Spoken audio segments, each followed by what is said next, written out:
And you said that maybe a couple weeks before November 2nd, all of a sudden it took a turn? Okay, tell me about that, if you will. Well, it was just like any other day. I was eating lunch in the cafeteria with John and Chaden and a few other people that we sit with. And when I got up to bust my lunch trays, he kind of pulled me aside and said, "Would you help me if I killed Miss Graber?"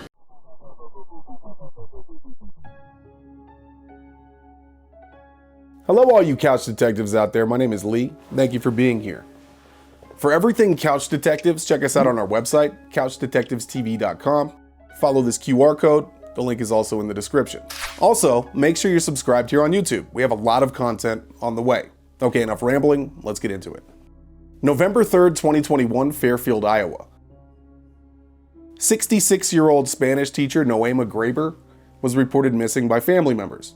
It was known that Ms. Graber liked to walk the path at Chautauqua Park, which was in close proximity to Fairfield High School, where she taught Spanish for the last 9 years. She was found later that day bludgeoned to death under a tarp and wheelbarrow. Away from the path, it was clear that she was murdered. Several students of the school came forward with information indicating who may have been responsible for this heinous crime. Searches of these individuals' homes were conducted and investigators found bloody clothing at both locations. 16-year-old Willard Chaden Miller and 16-year-old Jeremy Goodale. Both of them would be arrested and held on $1 million bonds for the suspected murder of Nohema Graber. Initially, Chaden Miller's attorney fought to suppress the release of his interrogation, but we were able to get it. That link is in the description below, so make sure you check it out. It's a pretty wild one. This video is Jeremy Goodale's interrogation with police regarding the death of Nohema Graber. This was conducted in February of 2023, and it was part of his plea deal. It is known as a proffer, where the defendant in the case is required to tell the full truth in what they know and their involvement for a possible lesser sentence upon them being convicted. This is the full interrogation of Jeremy Goodale. But first, let us have a moment of silence for the victim in this case.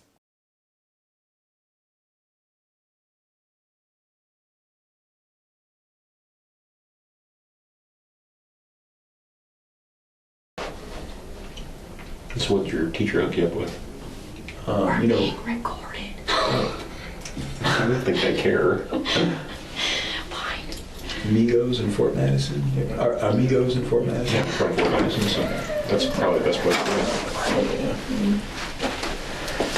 it. Jeremy, nice to see you again, in spite of the circumstances. Did you jack up your knee? I did. What'd you do? Probably a torn ACL, just playing basketball.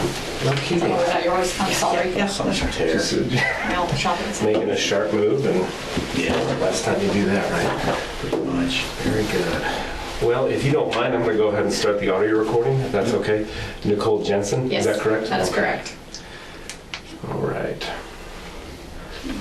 All right, this is Special Agent Ryan Kelly of the Iowa Division of Criminal Investigation. The date is Thursday, February 23. The time is approximately 1:06 p.m.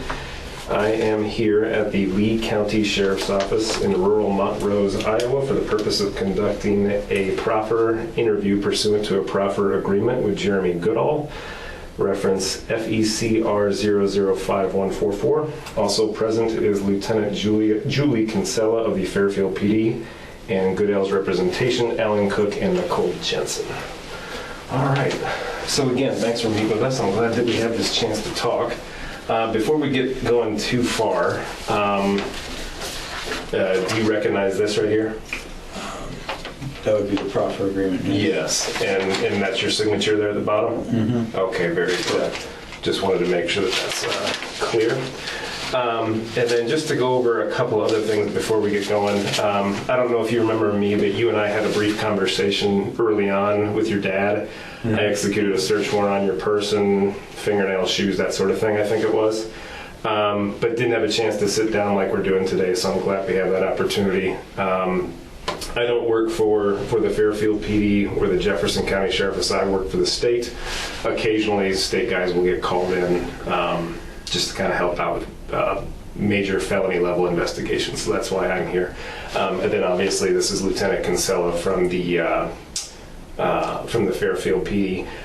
So it sounds like you've had a chance to review the proffer agreement paperwork with Alan and with Nicole? Okay, Correct. very good. The main objective here is just to learn as much as we can about this particular case and your knowledge of it. So at certain times, I'm certainly going to ask some questions that could be uncomfortable for you to answer. I understand that. We're also going to have some things that we don't ask that we're going to somewhat depend on you to fill in those blanks for us, because since neither Lieutenant Kinsella or myself were there, it's kind of on you to identify certain things that we may not know of that you may just need to offer up. So that's to say that I've got a lot of questions here. Lieutenant has a lot of questions, but there's going to be some questions we just don't know to ask. Is that fair? Okay, very good.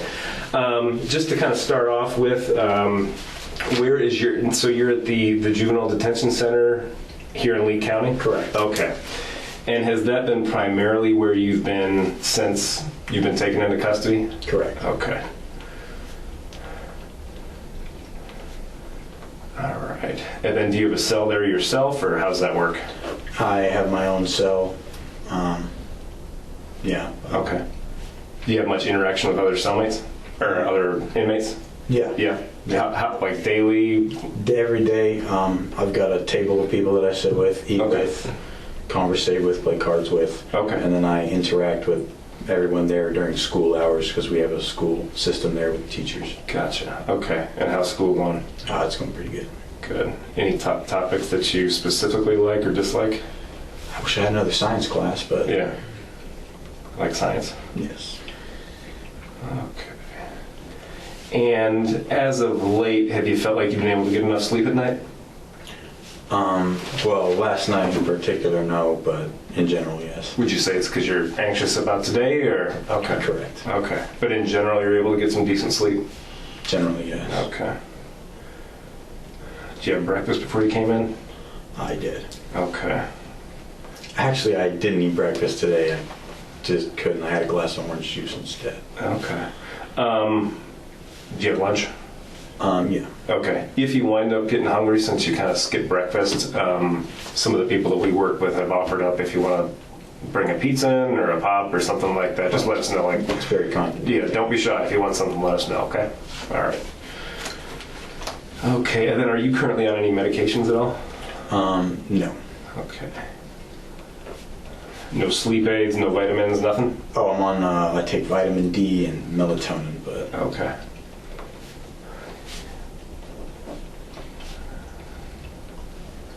Okay. And then I'm going to be referring a lot back to November of 2021, since that's what we're here to talk about. At that time, what was your home address? 306 West Hempstead. Hempstead. And at that time, that's the address that you lived with at that, or lived at that time? Correct. Okay. And who did you live there with? My sister, my nephew, and my father. Okay. And how old was your sister? She would have been 26. Okay. What's her name? Jacqueline Goodale. Can you spell that for me? Jaquuline. Okay. And then what about your nephew? What's his name? Dominic. Okay. How old's Dominic? Just turned 5, actually. So he would have been 3? 4? At the time At of... the time of arrest, he... Okay. No, he would have been 3, yeah, at the time of arrest. Okay. Now 5. All right. And then what's your dad's name? Again, I met him and I probably have it written down somewhere, but what's your dad's name? Dean Goodale. Dean Goodale. Okay. Seemed like a nice person when we spoke. Okay. And then at that time, were you a sophomore in high school? Yeah, I would have been a sophomore. 10th grade? Okay. And how had you been doing in school around that time? Fairly well. A's and B's. Okay. Same type of thing in terms of like in science? Yes. Okay. Any extracurricular activities that you were involved in? I'd like to make a change. I'm pretty sure it was 11th grade. I don't know. It would have been 11th grade. Yes. Probably Okay. now. I don't Okay. know how I messed that up, but yeah. So you would have graduated this coming spring. Yes. So last year would have been your 11th Yes. grade year. Okay. Okay. And I should have asked this before, but is your mom in the picture at all with you? No. No. Okay. And does she live away? Is she deceased? What's her status? She lives in Colorado, and I've had no contact with her for the past several years. Okay. To include since November, you haven't had any contact with her since then either? No contact.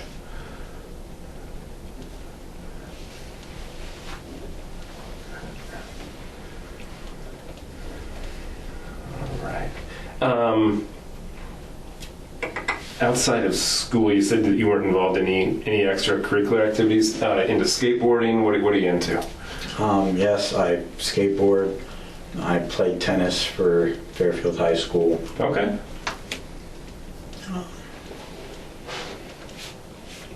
What kind of music you into? I've got a wide range, but I guess my go-to would be Rolling Stones. Oh yeah. Yeah. Sympathy for the Devil, huh? Any favorite tracks of theirs? Black's pretty good. Mhm. Black's pretty good. Cool. All right. So around that time, and granted things have obviously changed in the last year and a half or so, at that time, who would you describe as some of your closest friends? Shaden Miller, Okay. Anyone else? Zach Ascar, Okay. Hoyt Wilson, Okay. John Burnett. Okay. Who else? Ellie Shepard. Ellie, as in female? Yeah. Okay. What about Zoe? Zoe Fintal, were you getting close with her? Oh, getting close, yeah. Yeah.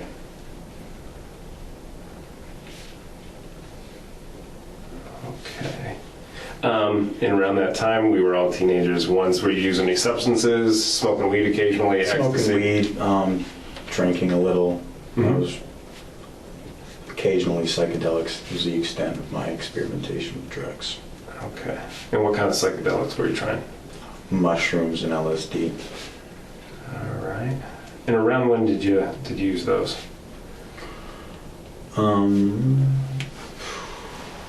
Like junior high, Through the- freshman Through the year? beginning of my junior year. Oh, beginning of your junior year? Yeah. Okay.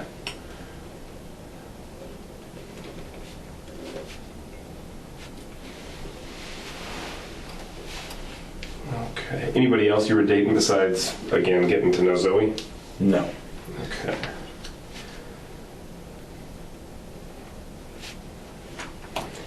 Okay. So you said that you were getting A's and B's. In general, school going pretty well though in terms of your classes? Yeah. Yeah. Ever have any issues with classmates, bullying, or anything of that nature? No. Okay.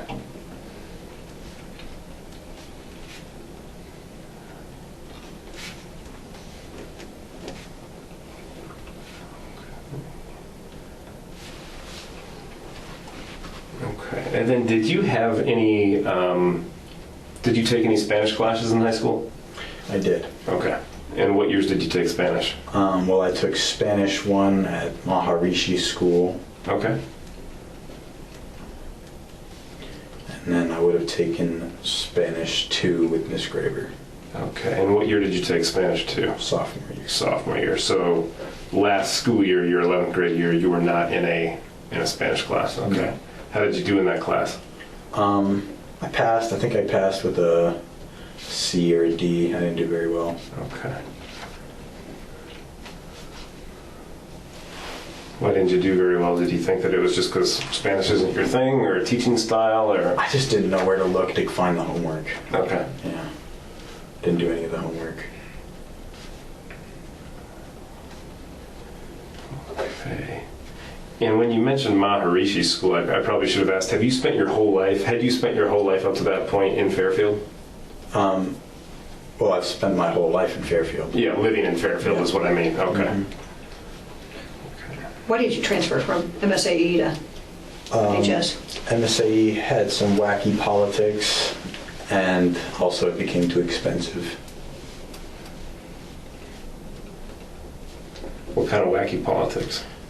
Mandating COVID vaccines, forcing masks, lockdowns, I etc. see.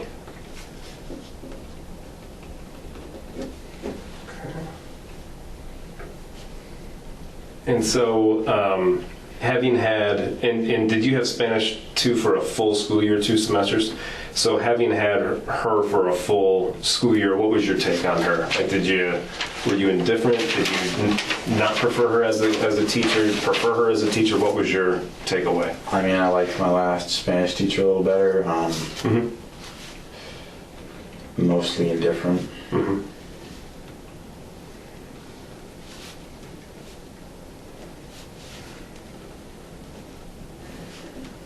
Okay. And you talked about Chaden Miller being one of your close friends. I'll just refer to him as Chaden from here on out, if that's okay with you. When did you have you known Chaden your whole life? Was he always a classmate and then became closer friends? How would you describe your history with Chaden? Well, he went to the Maharishi school with me. We transferred the same year. We didn't always get along. I think we became closer friends around my 8th grade, 7th grade year. Okay. And what was it about Chaden that and yourself that made you 2 close friends? He's a pretty smart guy. He shares a similar sense of humor, I guess. Mm-hmm.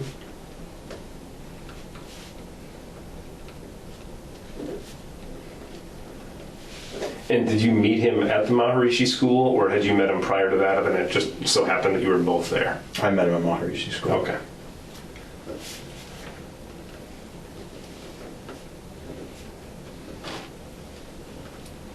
Okay.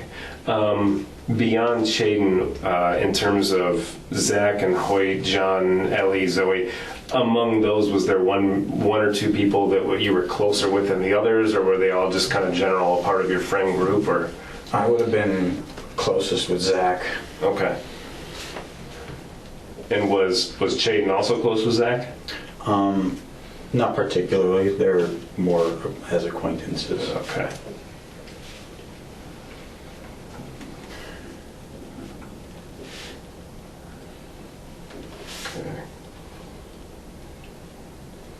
Okay. And then beyond Chaden and you kind of having a similar sense of humor, what kind of similar interests did you 2 have that would kind of draw you 2 to each other? Skateboarding. We both smoked weed. Mm-hmm. We had similar backgrounds. Mm-hmm. Okay. And then prior to all this kind of coming about, what was ultimately your plan? It sounds like you were doing pretty well in school in terms of your classes. What were your postgraduate plans? I was trying to look at getting a scholarship for tennis. Okay. Looking anywhere in particular? I was just going to see what my my coach could do for me. Okay. What do you think you would have studied? Now there's the question. I still was undecided. Yeah, you don't need to declare a major today. That's okay. Okay. And then, so about how often are you and Chaden hanging out? Are you guys hanging out on a daily basis? Are you guys hanging out at school and out of school? Like in the fall of 2021, I'm just trying to get a grasp for, are you guys spending all the time together, some of the time together? How would you describe that? Well, I would say about every other day. Okay.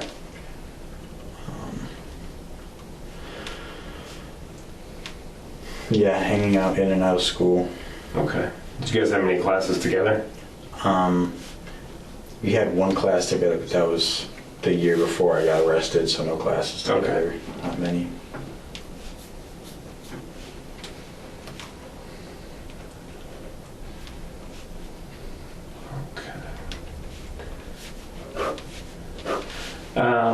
And so when do you recall So I think that this happened November 2 of 2021.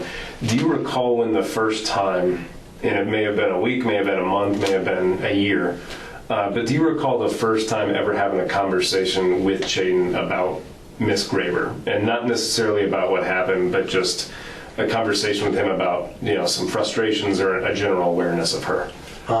Probably would have been about a month and a half before November 2nd. He would have brought up some frustrations to me, talking about how he was having a hard time and he didn't feel like she was being very adequate or understanding. Okay. So probably early in the school year? Okay. So a month and a half before November 2nd would put us in like September of 2021. Is that around or about that time? Yeah. Okay. And you said that he had disclosed to you some frustrations about her teaching style or grading, or what were some of the specific issues that he was having? He just felt like she was very old school. Mm-hmm. He said he felt like he didn't care and that she had it out for him, basically.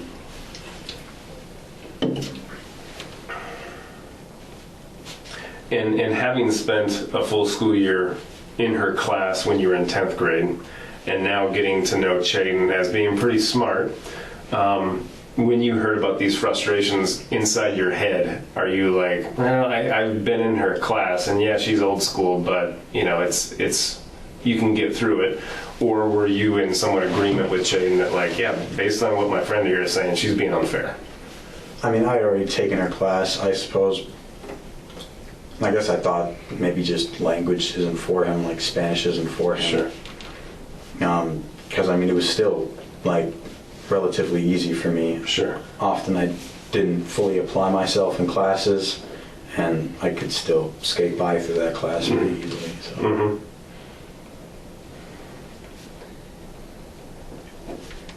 And about how often was he bringing this up to you? From, like you said, it kind of started maybe mid-September, early in the school year. Is this becoming, when is it all of a sudden going from, yeah, my buddy's kind of bitching about this teacher that he has, to, wow, this guy's really having some struggles and frustrations? Was it immediately apparent that he was really having these issues, or did that come later?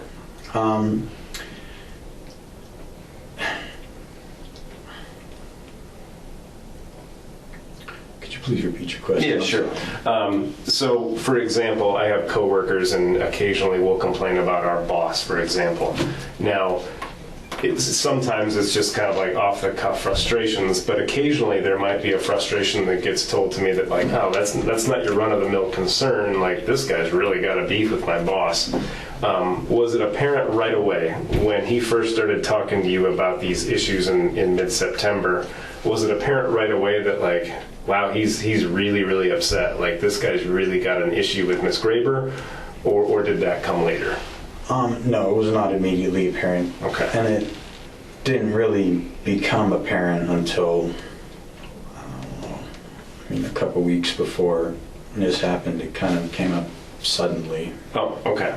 Was he talking about it frequently leading up to that, or was it just occasionally? It was more like every other week thing. He might talk about, oh man, okay, I have a tough time in Spanish. Okay. And you said that maybe a couple weeks before November 2nd, all of a sudden it took a turn? Okay, tell me about that, if you will. Well, it was just like any other day. I was eating lunch in the cafeteria with John and Chaden and a few other people that we sit with. And when I got up to bust my lunch trays, he kind of pulled me aside and said, would you help me if I killed Miss Graber? Mm-hmm. And are you guys still in the lunchroom when he makes this comment to you? Yeah. Okay. But away from people, or are you still part of a group of people? Is he whispering? Tell me about that. We were standing up together, so we weren't sitting or near directly adjacent to anyone. And he kind of leaned into me and whispered it to me. Would you help me if I killed Miss Graber? Those were his words? Okay. And what was your response? I paused for a moment and looked at him, and then I said, sure, pretty much. I said yes. Okay. And I mean, that's not a request that a friend asks you every day. Yeah. And so, what was your immediate reaction that like, hey, he's my best friend, he needs something, I'm here to help? Or what kind of thoughts were going through your mind before you say like, yeah, sure? I mean, originally was just trying to, yeah. As soon as he said that, I was like, holy shit. I mean, I guess I'll help you. Like, I'm just trying to be a good friend, basically. And did you believe him that he was genuine and sincere, or did you think he was It was just blowing still up? mixed feelings. Like, I wasn't sure if he was serious or not. Okay. But I definitely saw it as a possibility that he was being serious. Sure. Okay.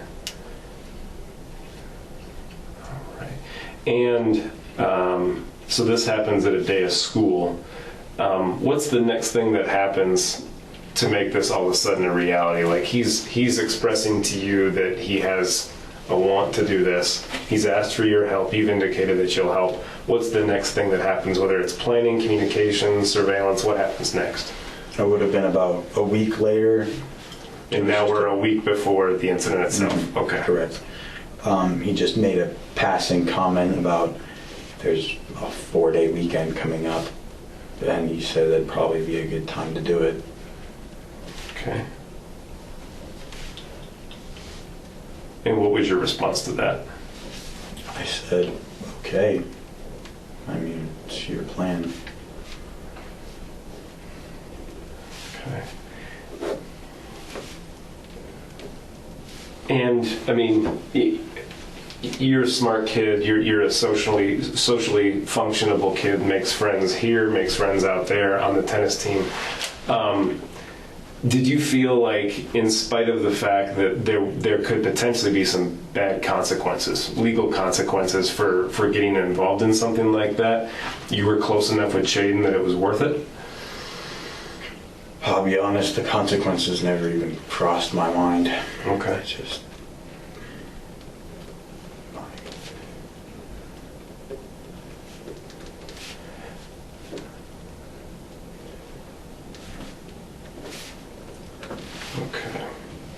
Okay. And then beyond, I'm sure that I would imagine that when he expresses this desire to you and you say, sure, and then a week later he says, hey, 4-day weekend's coming up, that'd be a good time to do it. You say, okay. I'm sure at some point you probably ask the question of like, is this because of the grade? Is this because of her teaching style, or what's this because of? I can't imagine that you just have that quick interaction that's echoed with an okay or a sure and not have a few follow-up questions. Honestly, we had maybe a few discussions here or around. I can't remember exactly when. It would have been in between 2 weeks before it happened, of him talking about not liking her teaching style, being unsure of whether he'll be able to pass, and word that it would affect him moving forward. Okay. In terms of affect him moving forward, are we talking about having to do summer school, or not getting into the college that he wants to, or having to repeat a class, or what are the effects of him not doing well in Spanish? He had expressed a desire to me to go to a boarding school in Spain, possibly for his, to add to a college resume to make him look like a more appealing candidate. And he was fairly sure that it wouldn't be possible if he had failed a class like Spanish.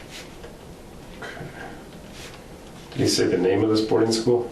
No, he didn't give details as to what the boarding school was. Okay. Did he talk about it a lot, or just once in passing, or? A couple conversations about I'd probably move from Fairfield and go to Iowa City. Mm-hmm. Maybe attend the college at Des Moines. Mm-hmm. But Spain, just in passing, you think? I'm pretty sure he only brought it up the one time. Yeah. Okay. Okay. Had he ever brought up this type of request with anybody else, whether it's a kid at school that he doesn't like or anyone else? I believe he asked Dill Hurlin before he asked me if Dill Hurlin would assist him in killing Miss Graber. Okay. And how do you know that? He told me, I think, shortly after he asked me, he said something along the lines of, well, I already asked Dill, but I'm pretty sure he thought I was joking. Okay.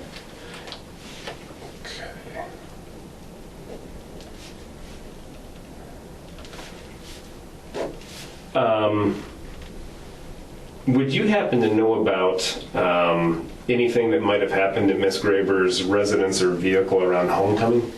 No. Any vandalism or broken windows or? See, I had never TP'd. It was something I was actually kind of looking forward to, you know, throwing toilet paper around. It would have been my first actual, like, prom year or whatever around that time at a big high school. Unfortunately, I missed the whole thing and I didn't get to TP anything with anybody, so I was disappointed. Okay. Now, do you know who Dalton Mundia is? Okay. And what do you know about Dalton? I know he passed away. Mm-hmm. Would have been October 7th, I believe. He took his own life. Okay. And do you know why? I don't know that anyone except his family knows the actual reason why, but I mean, rumors go around. Some people said it was because of football. I mean, I don't necessarily believe that, but you know, I just think he was having a hard time. Obviously, working at life. Yeah. Beyond taking these steps to kill Miss Graber, had Shaden expressed any other options other than killing, whether it's vandalism or only that? Yeah, that was the only thing he expressed to me. Okay.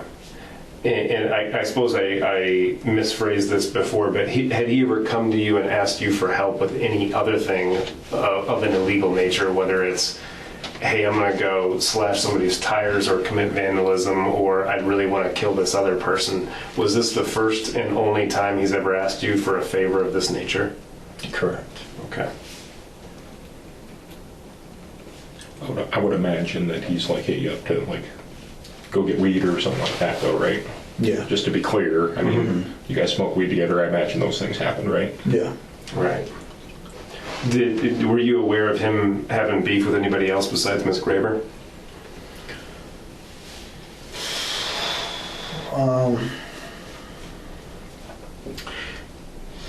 He had a problem with a couple of kids. Aaron, can't remember his name. It would have been Keegan.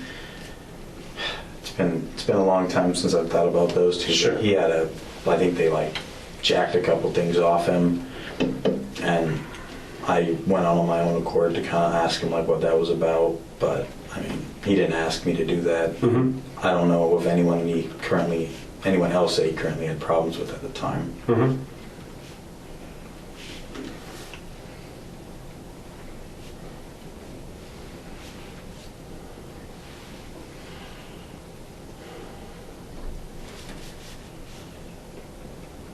Okay. So as you're starting to have those conversations, 2 weeks and then 1 week in advance, I know sometimes we don't really get into our feelings, but how did that make you feel? Were you excited about the possibility of putting this plan into motion? Did you feel empowered, nervous, anxious? How did you feel? I would have been feeling pretty nervous at the time. I mean, at this point I was pretty convinced that he was going to go through with it, and I had already agreed, and I just didn't want to seem like a coward or a wuss by backing out at the last moment.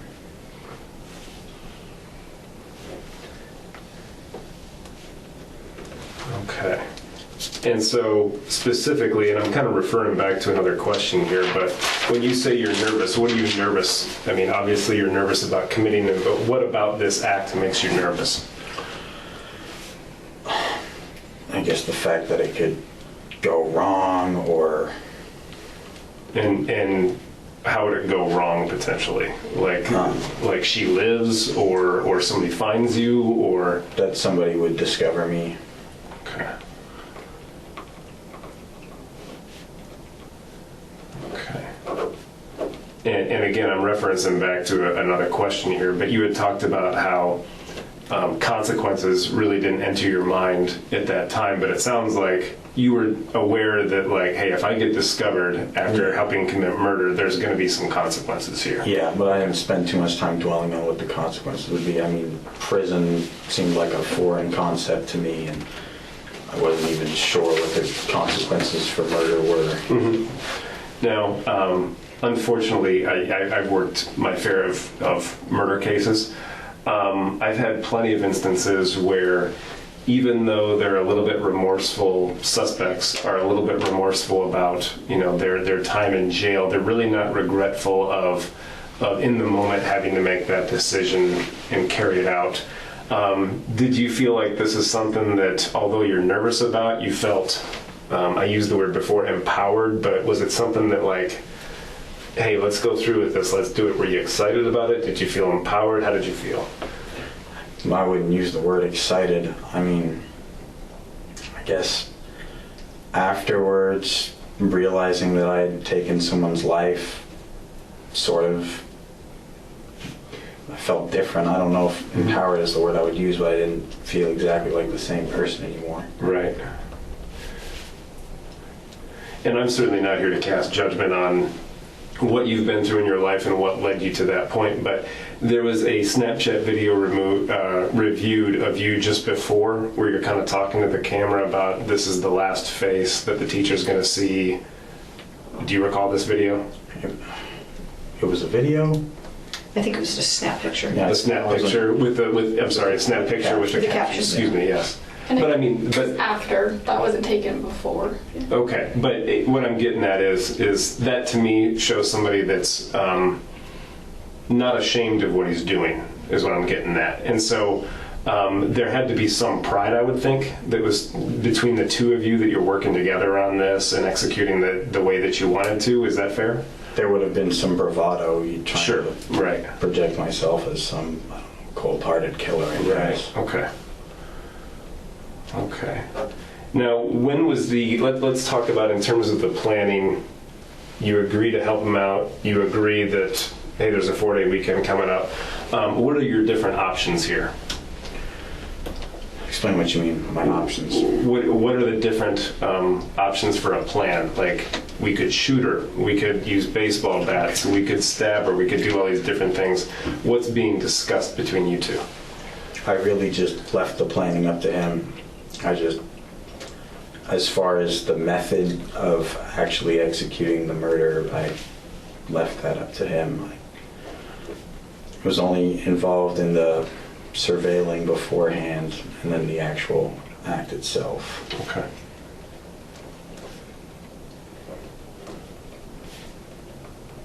So in terms of his plans, did he discuss with you other possibilities besides the baseball bat of, like, hey, we could run her off the road, we could stab her, we could do these other things? Was it always going to be in Chautauqua Park with the baseball bat, you two? It was always going to be in the park. Okay. That was something we discussed. But as far as a baseball bat, that was something he kind of just brought up offhand. I mean, I guess we'd agreed that we could use a baseball bat, yeah. Mhm. So that's what he brought. Mm-hmm.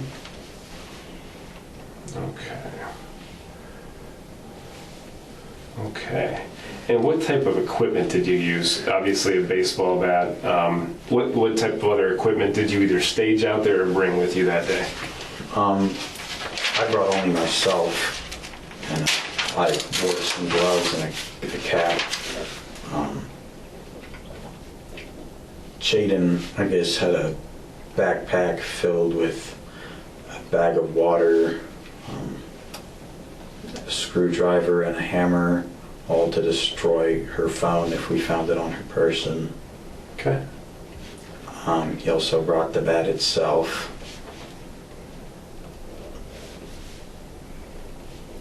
What's the water for? To destroy the phone. Okay. Water, screwdriver, and hammer to destroy her phone. He also brought a pocket knife, and he said, well, just in case we need to use it Presumably to stab her? stab her. Okay. Okay. And then was this always discussed between you two, or text message between you two, Snapchatted, emailed? How are you guys communicating? Through Snapchat or Instagram, I believe, when we could. Okay. Okay. Thank you.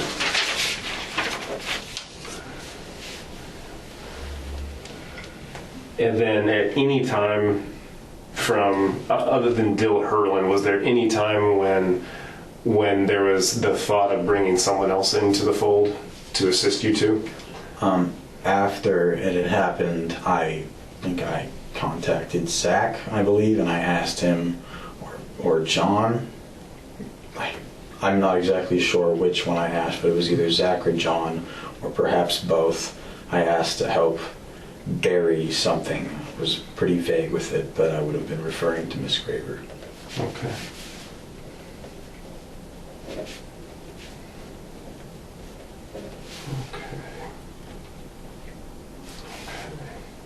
But that was the only time involving someone else came up. Right. And I didn't bring that up with Right. Jake. Yeah, go ahead with your question if while I catch up on my notes. At any time during this, do you guys, like, when you're planning this, do you ever see or make a list of items that you'll need, like a to-do list or I was kind of an not itinerary? involved in making a list of any kind of like what to do, what to bring.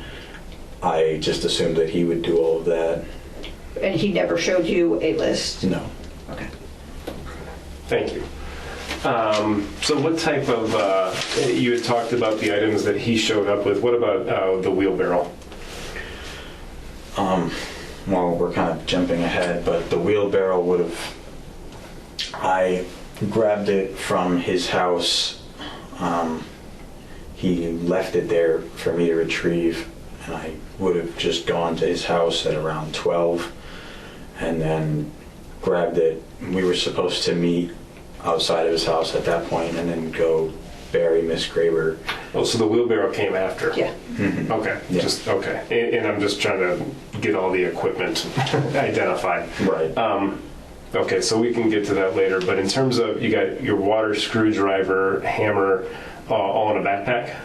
Is that correct? I'm pretty sure he brought it all in his Okay. backpack. Anything else?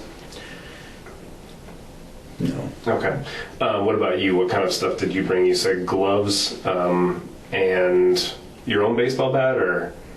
No, just No. a wool cap and Just a some wool cap. gloves. Okay. And how many total baseball bats are we talking? He just had his, But was there anything else out there that we may have missed? Nothing, just the one. just the one. Okay. Do you remember what color that one was? It would have been gray with orange writing or designs. Possibly like flames. I can't exactly remember. But it was dark gray or black with orange designs of writing. But none of the bats that were at your house were that bad. No. Okay. Okay. And let's talk about in the lead up surveillance. What kind of surveillance are you guys doing? So it would have been on Monday, November 1st. I would have been hanging out with John and Braden, I believe his name was. I was more of an acquaintance with Braden, introduced through John, but I would have been hanging out with John and Braden at the skate park. And then I checked my phone and I remembered I was supposed to go do this surveillance with Chaden. And so I kind of said, I told him, hey, I gotta go do something. Braden, can I borrow your bike so I can get there faster? And he said, sure. And this would have been in the afternoon? It would have been around somewhere between 2 and 3. Okay. in the afternoon. Braden's bike? Braden's bike. Okay. And I left him my skateboard as assurance. And so I biked from Obie Nelson Park to Fairfield High School. That's where you met him? Chaden was already inside meeting with Miss Graber over, I guess, his grades or excess schoolwork he needed to get caught up on. This is Monday? This is Monday. Okay.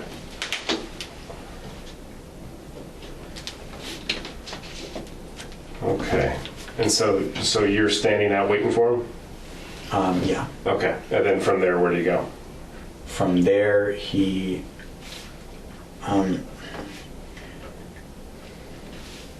came out, and I guess he said she had some other stuff she had to finish before she would leave. And so he went over to the bike rack, which was farther away from where her van was. At the time, I didn't know what car she drove. Mm-hmm. And he goes and he leaves and he gets on his bike, and I'm still standing near the football field, actually, like, coincidentally a few feet away from her van. Mm-hmm. And I begin to walk my bike up over to see what's going on with Chaden. And then that's when I see her come out of the school and get into the van. And then I followed it to Chautauqua on bike. Okay. Did you acknowledge her when she came out? Did you guys see each other, say hi Miss Graber, hi Jeremy, nothing like that? No, I Okay. don't think she saw me. Okay. Okay. And then Chaden caught up with me when we were at the park. And how does he catch up with you? He had his bike. He had his and bike, okay. He already knew that she went to Chautauqua Park. Mhm. And so he biked there when he saw that I was gone. And then I think we watched her walk the trail once around, and then we just left. Okay. And where are you watching her from? On the trail itself. You're on the trail? Mhm. Are you 50 yards behind her?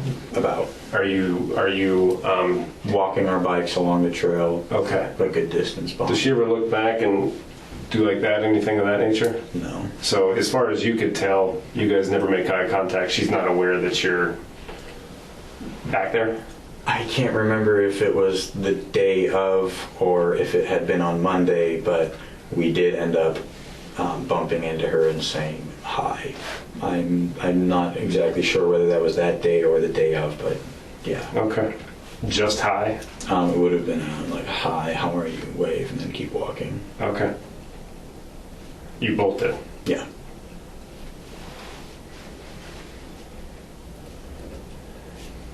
Okay.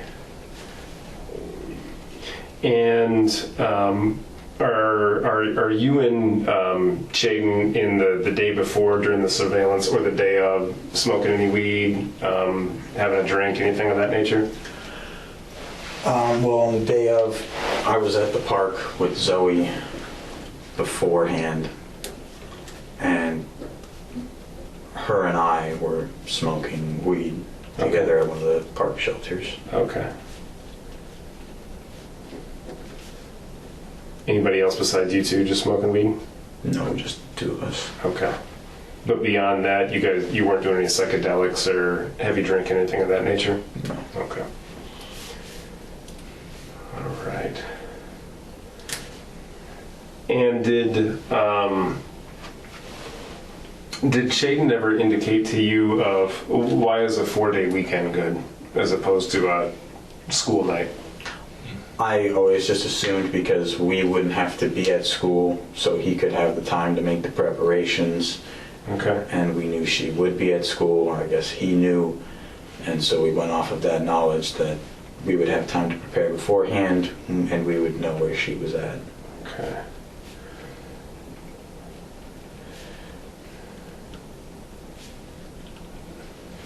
Okay. And so going into November 2nd, what is the agreed up? You've done your surveillance. Presumably you've discussed what equipment you're going to need at different times. What ultimately is the plan? Going into it, before you get there, before it actually starts happening, in your words, what's the plan? Hit her with a bat and drag her off of the trail. Okay.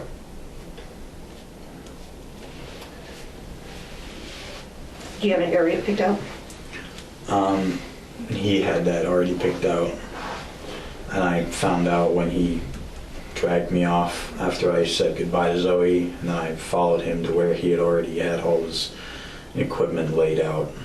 Okay. And was that equipment what we just described before? Yes. Okay. And he had it laid out already? Mm-hmm. Okay. What kind of things is he saying? Is he saying like, I'm gonna fucking kill that bitch? Is he not saying anything? Is he describing to you what you two are going to do? I mean, it's pretty easy and straightforward to say, we're gonna hit her, we're gonna drag her off, but I imagine that there was a little bit more color in the conversation. I discussed how, or he said he would just walk up behind her and hit her, and I said, well, okay, I guess I can stand a little farther up the trail and look out and make sure no one's coming from this direction. Okay. Like in front of where she's walking. Yeah, I Okay. know where she was Okay. walking. In front of where she's walking, is that closer to the parking lot, or are you Closer talking to down the the long parking lot. stretch? Closer to the parking lot. Okay. Does this look familiar in terms of her Yeah. walking path? Yeah. Okay. It's not going to be completely accurate, but just for my frame of reference, since I'm not a Fairfield guy, can you put an X generally where about she would have been walking at that time? Well, she would have been walking along here. Sure. Yep. And then roughly, yeah, you can pretty much see it right around here is the access trail. So he would have hit her around probably here. About there. And then where are you positioned at? Don't mark it, but where are you positioned Just a at? little farther up, A little farther ahead. right around Okay. here, And then we pretty have much on the trail. And then he's hiding somewhere in the tree area. Mhm. Okay. Okay. And so you're kind of keeping a lookout here, and he's probably keeping a lookout down that You way. can see down there. Okay. Okay. Thank you. Would you mind just putting your initial right next to that X? It's not going to be perfect, but that's okay. Perfect. Thank you. Okay. But no other options were discussed. Like he never contacted you and said like, God, it'd be nice just to have a gun to shoot her, or it'd be nice to catch her, in the vehicle, anything of that nature. No, not to me. No. Okay. And you said he had his equipment laid out. What equipment does he have laid out? It would have been the screwdriver, hammer, baseball bat, bag of water, pocket knife. And then were you instructed to bring any equipment yourself? No. Okay. And then so the plan is he's going to hit her in the head, you're going to stand watch out, and then you're going to together remove her from the trail. What's the plan after that? There wasn't really a plan beyond that. It's just improvisation. Okay. Like hide the body, bury the body, stage the body? At that time, we were going to hide the body. It had come up that we could try and make it look like it was a suicide of some sort, layer on the tracks, but that just didn't seem right. Didn't seem like it would work either. Okay.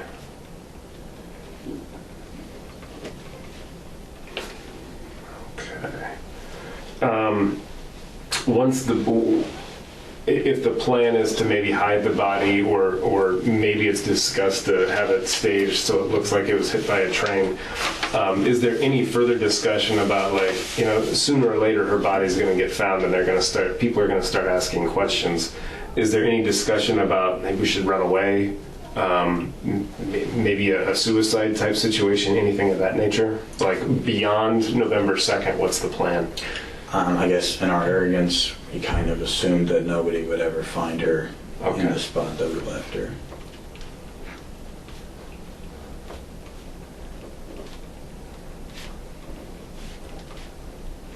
But so after we had,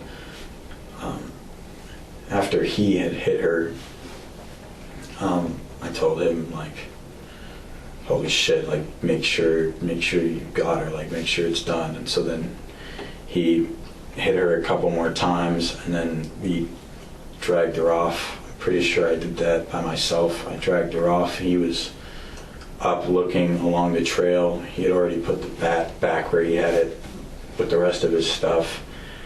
And then I dragged her back to pretty much where the equipment was at. Mm-hmm. And I heard some like gurgling coming from Miss Graber, and I grabbed the bat, and that's when I, made sure that Mhm. she didn't have to continue living in that state. Mm-hmm. Okay.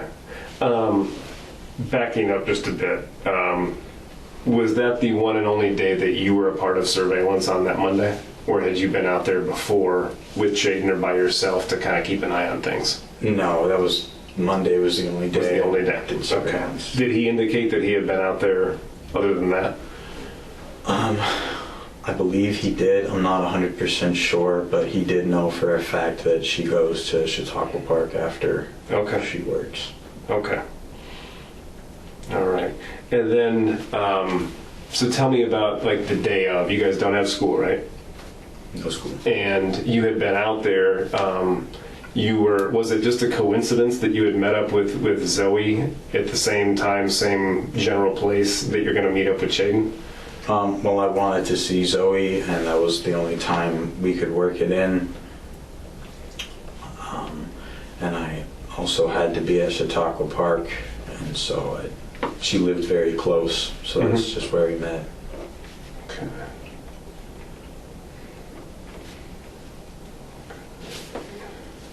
And then what else are you doing throughout the day?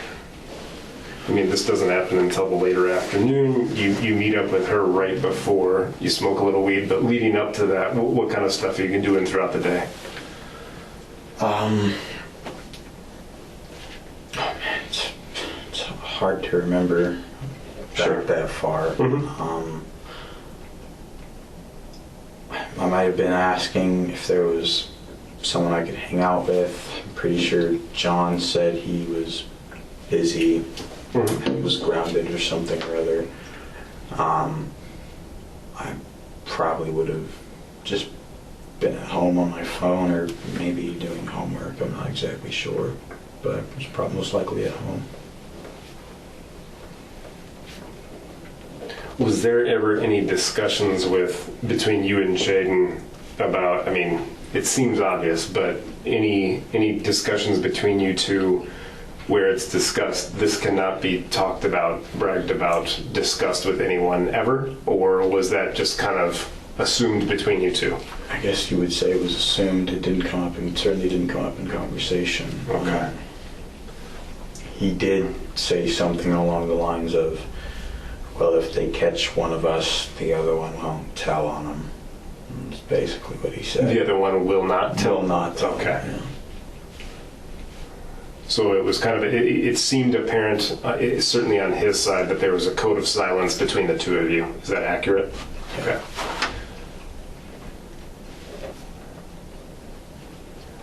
And at any time did he ever threaten you with violence, like before, during, or after? No. Were you ever concerned that he might like try to get rid of the witness, meaning you? No. Okay.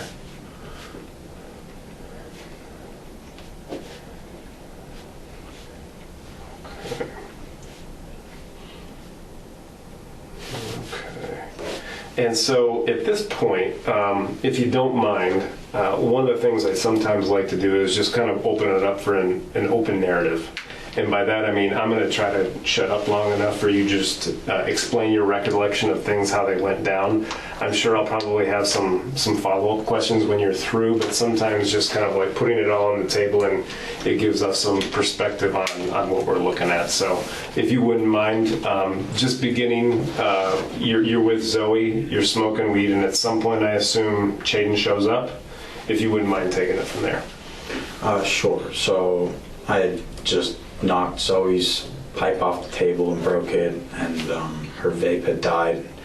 She was getting ready to go home, and I said, yeah, that's great. And then that's when Shaden came to the park, and I said, hold up, there goes Shaden. I think I had told her I was going to be meeting him afterwards, and so I take off running because he completely missed where I told him I was going to be at, and so he ran past down the trail, and so I got up and I chased after him. Eventually I caught up to him, and then we walked back over towards where that access trail is, and then Shaden would have kept walking towards the access trail, and I think I went over to Zoe and I said like something along the lines of, hey, you should probably go, it was nice seeing you, bye. And then she left, and then I went down to the access trail where Shaden was at. That's when I saw all the things he brought. And we discussed a general plan of like I'll stand up here and be lookout.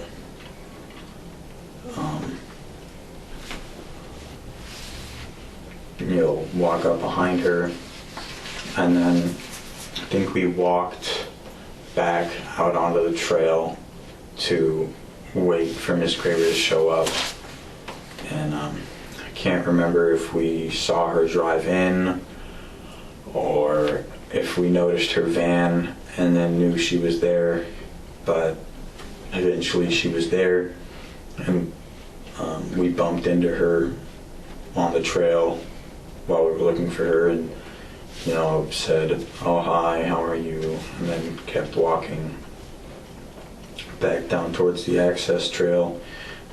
We were kind of in front of we would have been closer to the parking lot, and so we took the quicker way to the access trail while she was walking around, and then we waited there with me being lookout and him standing on the access trail with the bat in his hands. And then he kind of gave me like a nod saying like, here she comes, and I gave him the signal that it's all clear, and then she walked by and he hit her in the back of the head, and then I said like, holy shit, make sure she's dead. So he hit her a couple more times, and then I dragged her off towards the access trail, and then I wasn't sure whether she was alive or not, and I took the bat and I made sure that she wasn't alive or breathing. And then Shaden wasn't there at that moment. He was standing out on the trail, I guess making sure that nobody else was coming along.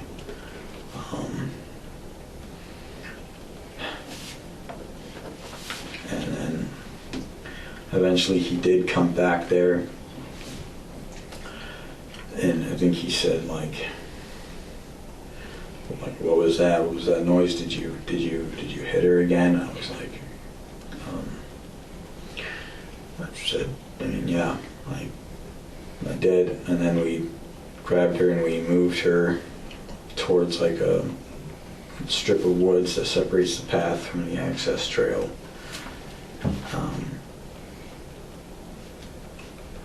And then that's where we left her.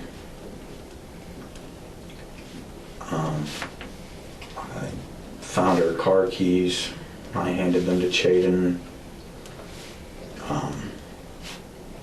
We didn't find her phone. And so the bag of water was like leaking, and I didn't want to bring it into the car. And so I took the bag of water and I walked to the end of the parking lot and I threw it down a storm drain. And then Shaden got into the van and came by and picked me up, and I jumped into the van, and then we drove off to a spot I knew about where I figured it might take a while before anyone found the van. That would be the end of Midland, Glasgow.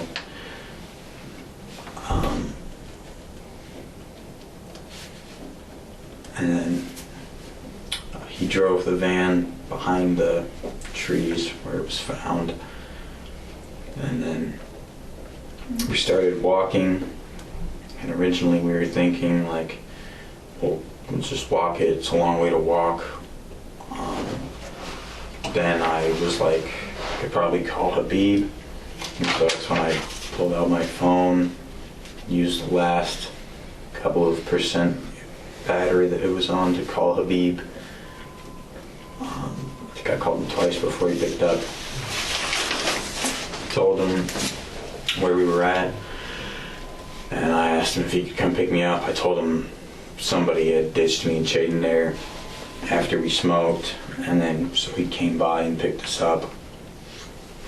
And he was already late for soccer. He told us that, and so we said that he could just drop us off at Chautauqua Park. Pretty sure Chaden had left his bike there, and so he had to go get his bike. And then Habib dropped us off there, and then I went home. Pretty sure. Let me take a minute to remember exactly what happened after that. Yeah. I believe I would have went home after that. And I think I went home and took a shower and then ate something and took a nap. After that, I was pretty exhausted.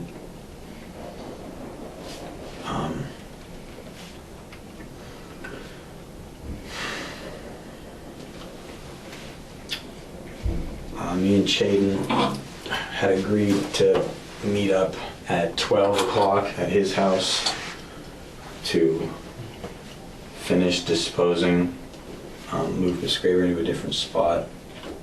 Midnight? At midnight. Okay.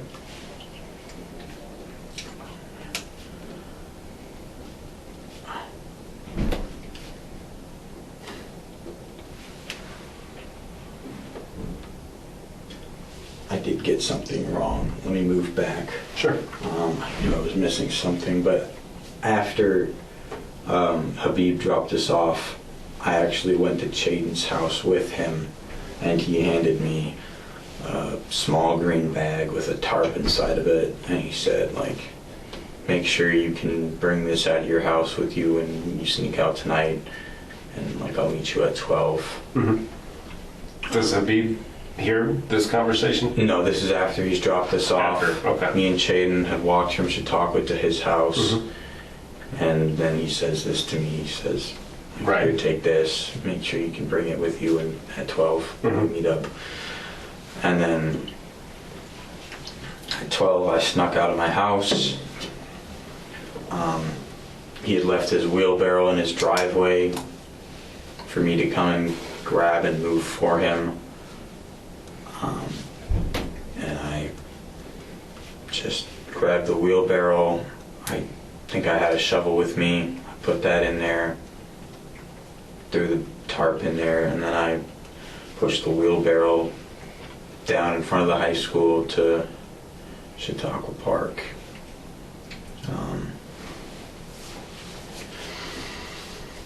And when I got there, Chaden was already there, and he was using a flashlight to scrub at the blood that was left on the trail from where we had hit her and dragged her.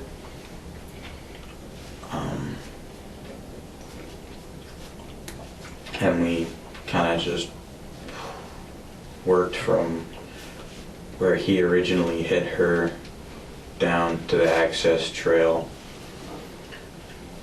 just using lights to kind of wash away and wipe away any blood that we found and pick up any bloody leaves,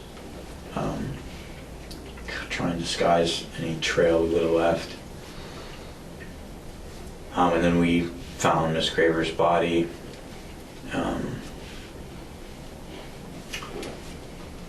We moved it into the wheelbarrow and then rolled it along the train tracks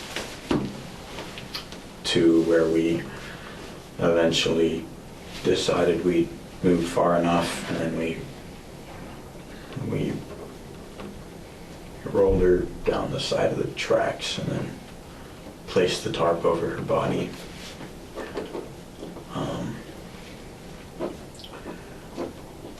The wheelbarrow was kind of falling apart and it had blood on it, so we kind of tried to kick the wheel off of it so it would look like a piece of trash, and we left that on top of the tarp.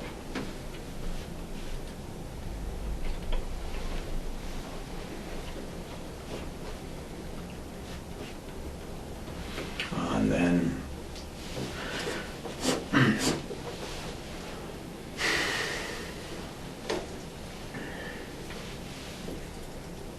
I went home.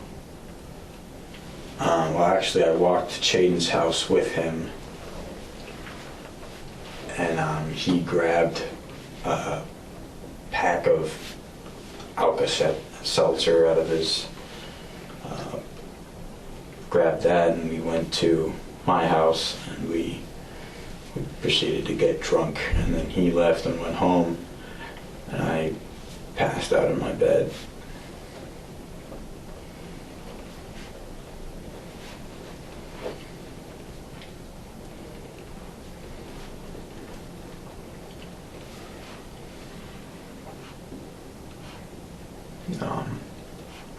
Yeah, that would have been,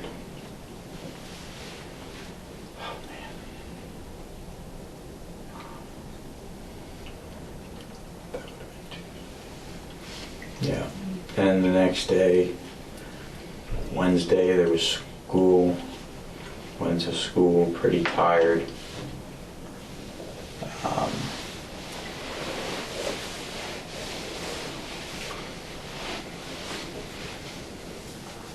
After school, hung out with John and Zoe and Kaylee McGuire, John's girlfriend.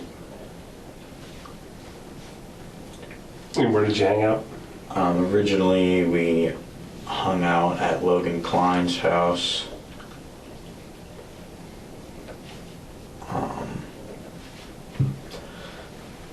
And then we moved locations over to John's house, where we had a small fire.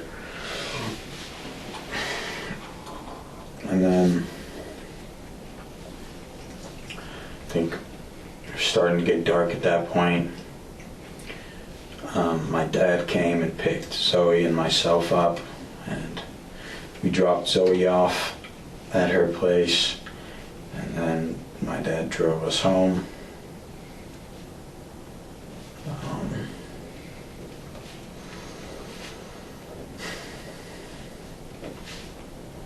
And that night, I sent several text messages to John, explaining to him what happened between me and Shaden and Mrs. Graber.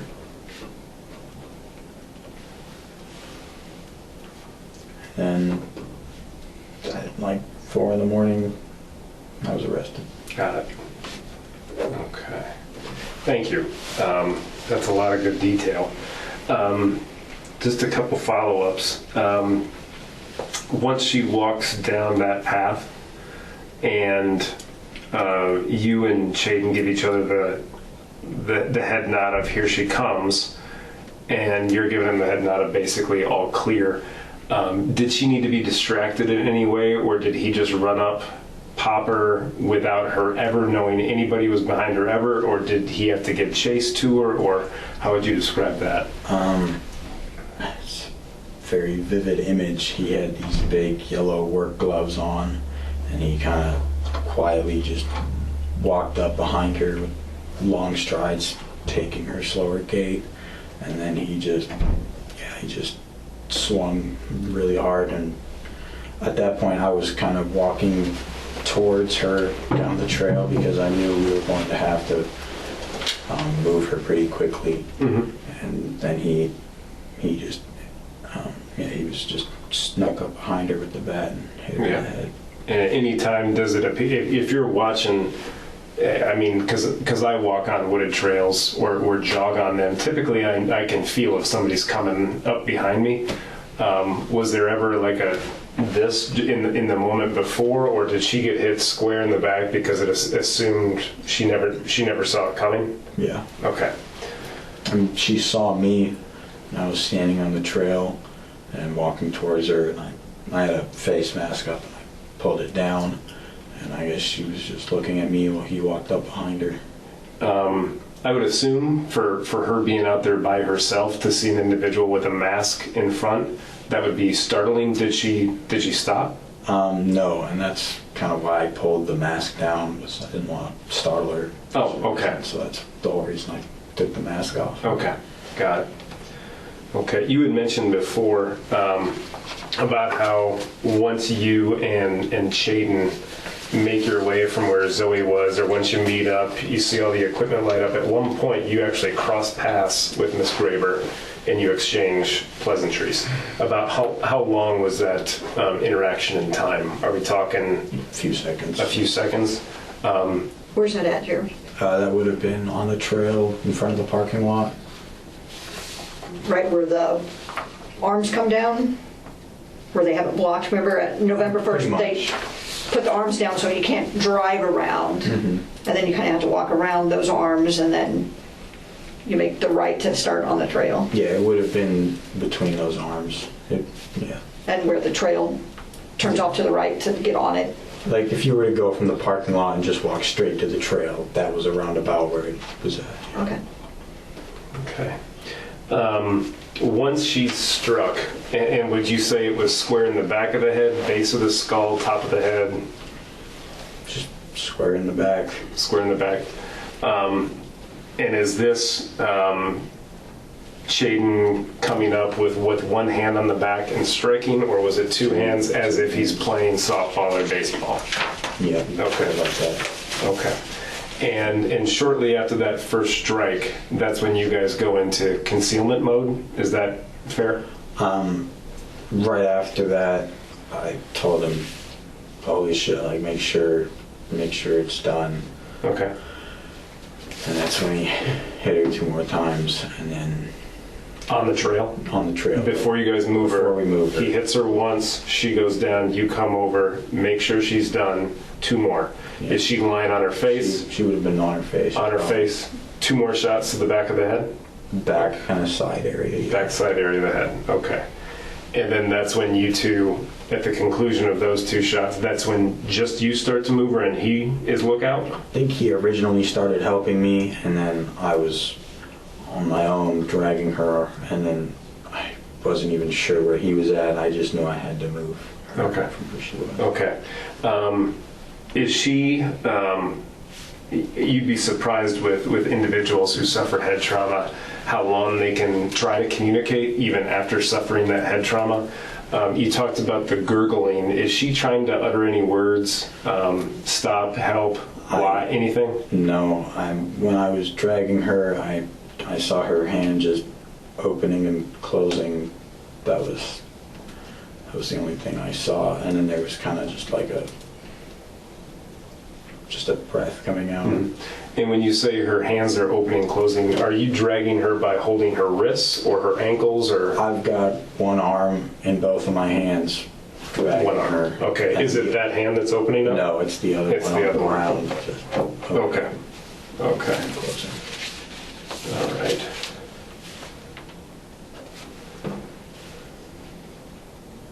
Okay. Again, for the purposes of full disclosure, and also for the record, it appears my dictaphone has died, but fortunately we have audio video up there.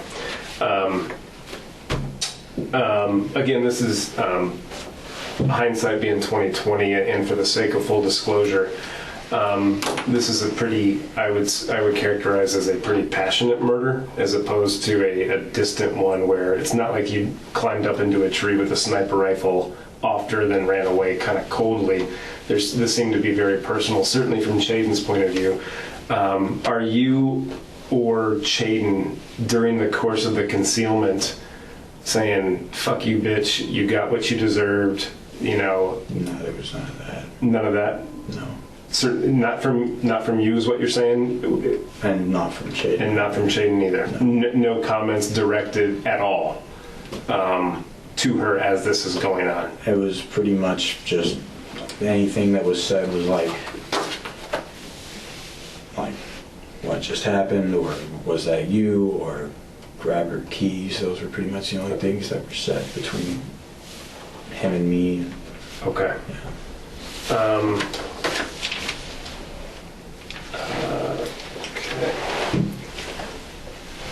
Any items taken out of the van? You guys move the van, you're looking around. Before you leave it there, are you doing a quick check to see if, first of all, have I left anything of my person here? And then is there anything of hers that we want to take with us?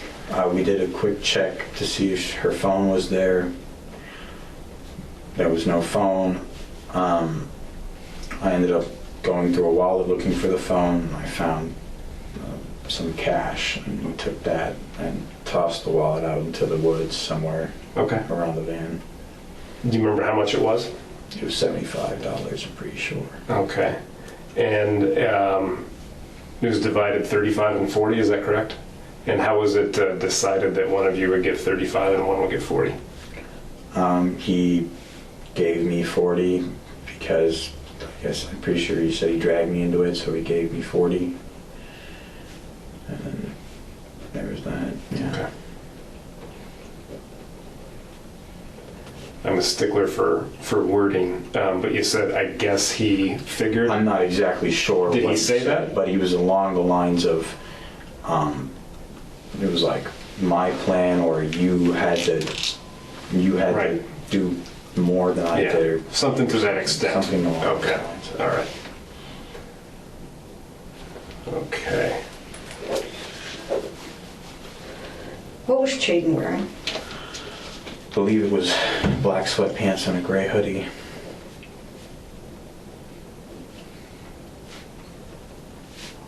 And do you know what happened to those clothes? No. Do you remember what color his bike was? Definitely don't remember what color his bike was. How did you get to the park? I walked from my house.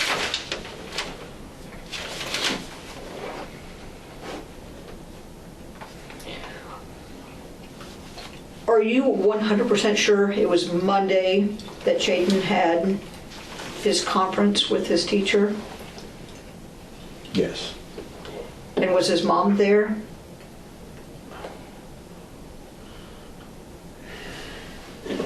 Okay, well, now I redact my statement. I'm no longer 100% sure if it was Monday, because I do remember his mom was there during one of their meetings. I'm not sure if he had more than one meeting.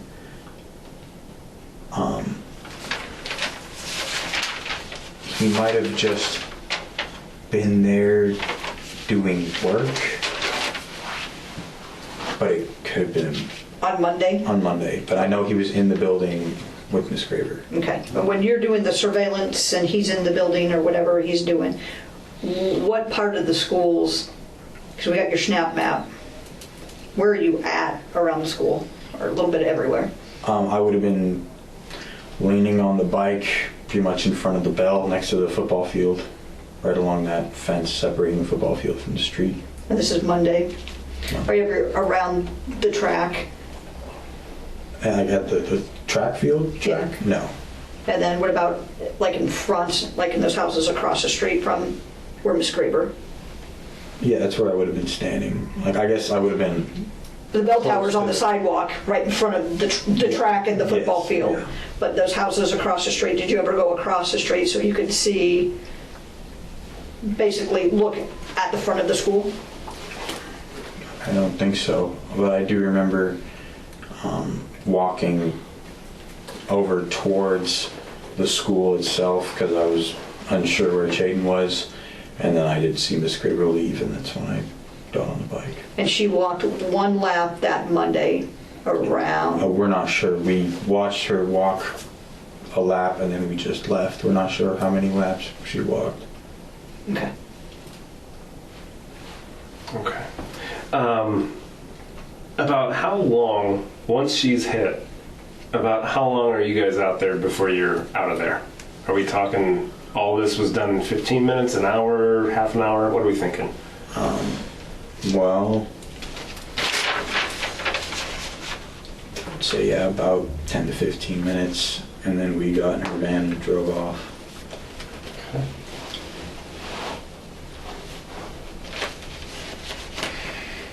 And then when you guys went back and moved the body again, were you wearing the same clothes? I was. And what about Shaden? Was he wearing the same clothes that he wore when you guys did the murder itself? I don't think he was wearing the same clothes, no. Do you remember what he was wearing when you guys were moving? I don't recall it.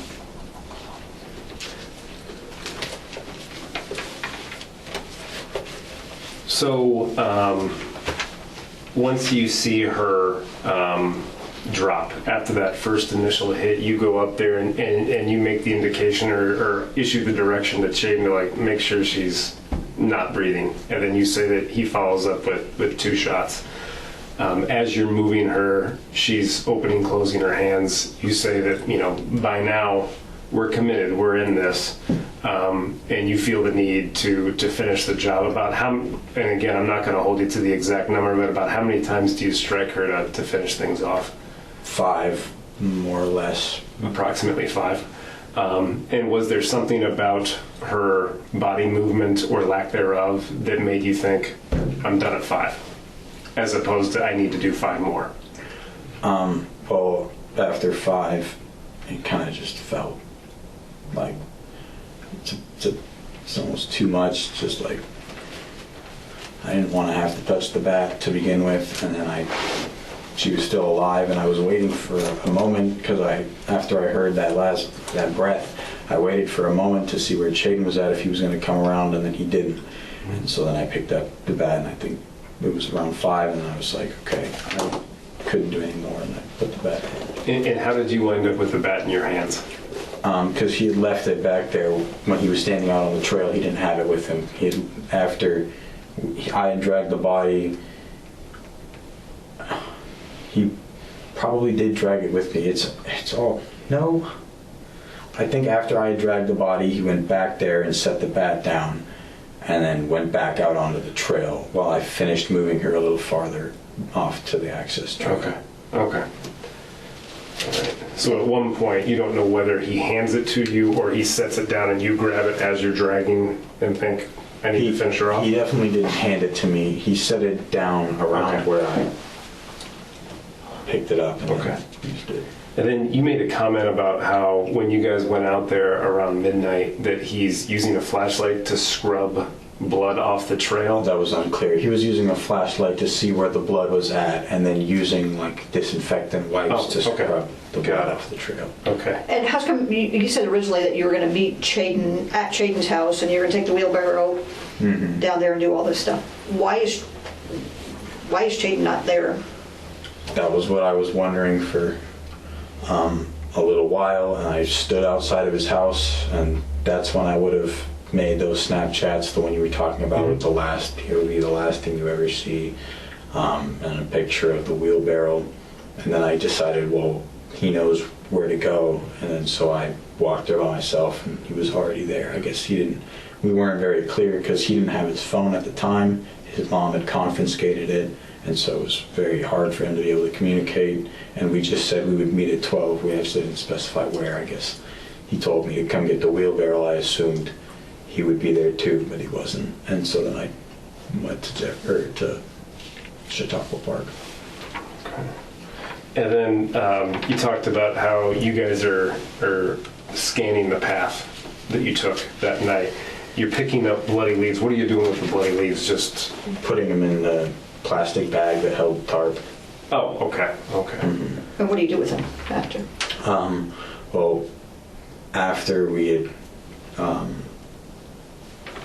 realizing I skipped around too much. It's okay. I missed too many things. After we had rolled her down the tracks a little longer and then left her there. I took off the gloves that I wore, took off the gloves that he wore. We picked up the wipes that we could find, and we stuffed them all into that bag, and then kicked it down a storm drain on Low Street on our way back to his house to pick up the drinks.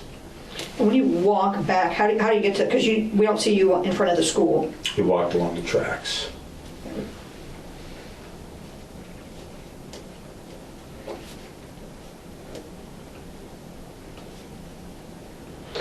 Okay. Either of you, oddly enough, you see people take trophies from after they commit a murder, whether they robbed the person after the fact. You said you were looking for her phone, didn't find that. You said you took the keys, but that was more for, I imagine, concealment of the van. Any other items of her that you took with you? Just the $40. Just out of the wallet? Mm-hmm. Out of the wallet, okay. One thing that we noticed was that when her body was found, pants are pulled down, shirt's up, and then she actually has a few garments of clothing that are completely away from the body. What's your explanation for that? When we were dragging her, her pants started to come down. I was trying to pull them up. Chaden just said they're going to fall off. And then so we actually left her in that dividing area with the pants down, like you were saying. The sweater, the green sweater, I think, came off when we were dragging her. We were pulling it along. It kept slipping, losing our grip. And that came off, and we threw that into the wheelbarrow and then finished dragging her. And then we rolled her down, and he kind of just grabbed the sweater and chucked it off after her. Okay. Forgive me for asking this, but if I don't ask it, somebody's going to ask me why I didn't ask it. But was there any sexual motivation behind why she was found with pants down and shirt up? No. No. And you can, are you speaking also for Chaden with that regard too? I wasn't with him 24/7 after this happened, but I'm pretty sure he didn't do anything. I didn't do anything. Okay. It was just... You see what I'm getting at though? Like there was no... I understand. Yeah, there was no taking 5 minutes by yourself to do anything of like masturbation or anything of that nature? No. Okay. You said that it was just you and Chaden. Correct. And then at some point you had asked either John and or Zach to help bury the body. In any of this, was there any other person actively involved in either the planning, execution, or the cover-up? No. Okay. So if Logan Klein's running his mouth saying he was involved in the murder, he's just running his mouth? Just talking shit. He basically was supplying you your drugs. One of the people. Or he had the party house, he had the trap house that everybody... Basically, sure, yeah. Why did you send the Snapchats to John? I'm pretty sure I even said it in the snaps, but I just couldn't hold it in. I had to tell somebody. I mean, yeah, I had to tell somebody. Basically, in the snaps, it sounded like you needed to get it off your chest. Yeah, there was also, I guess, a want to sound, I don't know, cool or cold or badass, just not sound like a pussy, I guess, essentially. I guess I just wanted to seem cool. Mm-hmm.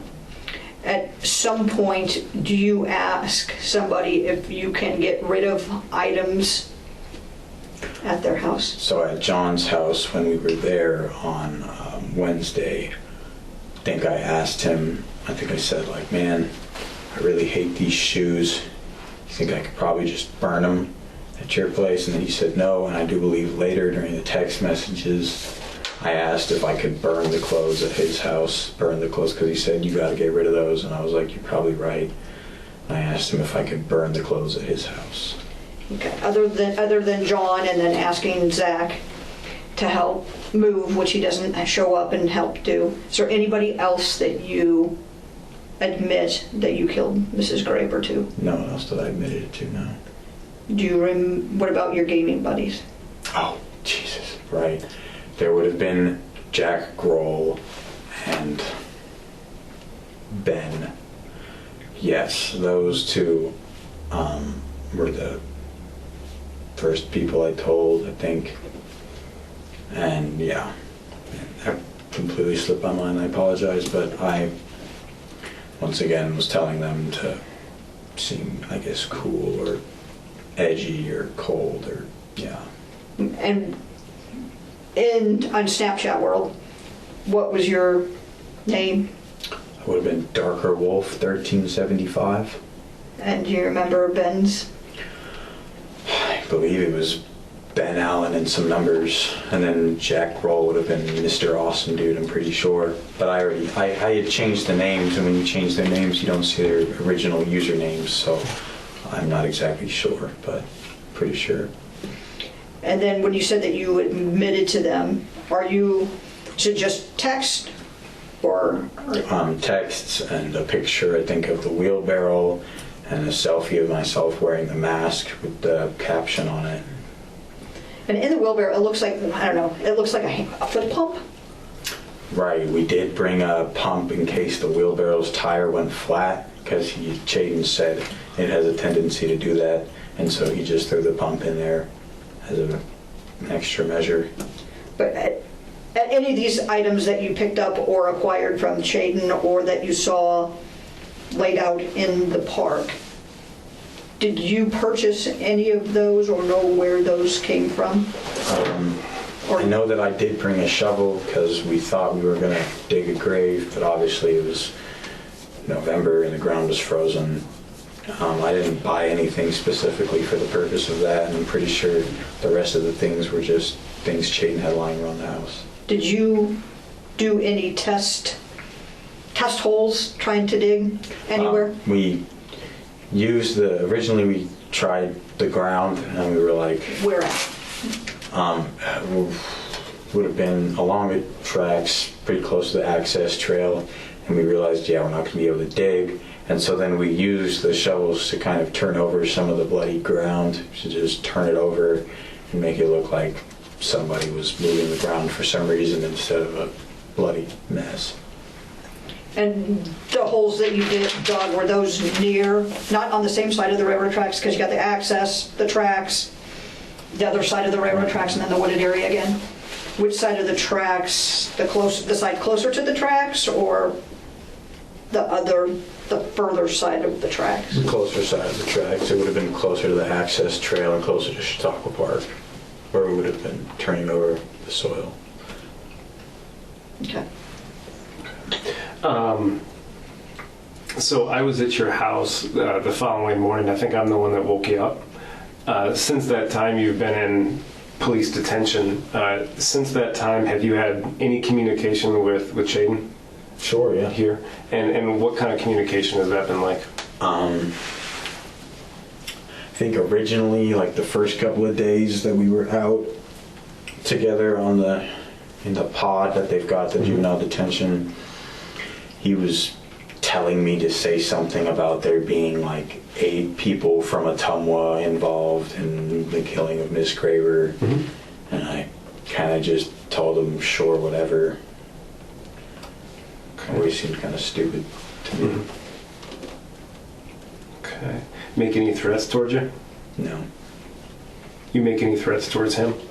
No. Okay. Did he ask you what you said when the cops came? He did. I said I shut up and lawyered up, and then I asked him what he said, and he kind of just said, I can't exactly remember what he said, but he said he made up a very convincing lie that would throw them off, something along that line. And, and I said, okay, and that's when he was like, so tell him about the 8 dudes from Ottumwa who were involved wearing masks, the masked men. Okay. All right. I mean, so he's your best friend.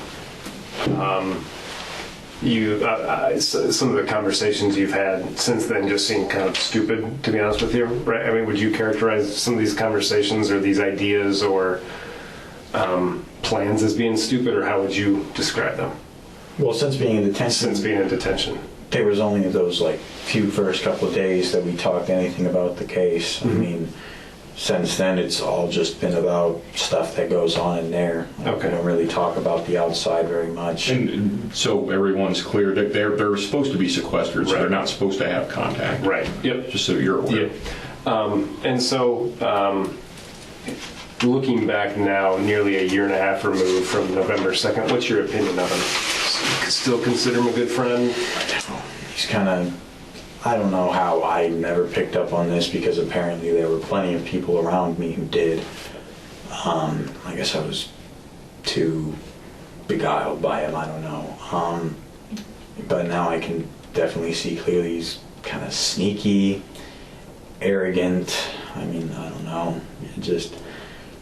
I don't feel easy talking to him anymore. And when I see people start to trust him, I just like, I don't know, it makes me feel off, just like watching people make the same mistakes that I did. Do you think it's weird that Shaden can't move the wheelbarrow? I mean, there it's at really- his house, the crap's at his house. I mean, why are you going to his house and... There was no rational thought really at the point for those 2 days, and then so no, I didn't even think twice about it. But now looking back, it obviously looks very shady.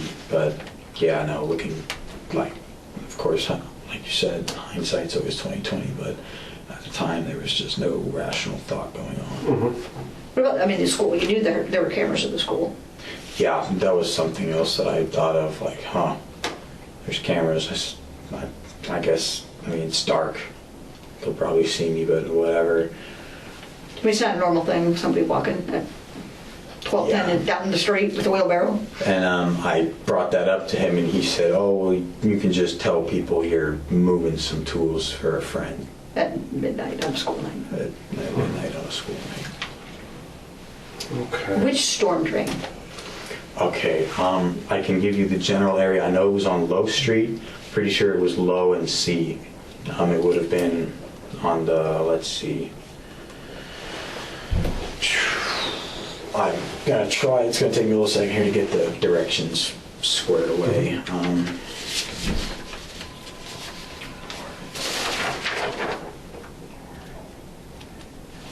It wouldn't be on here, would it?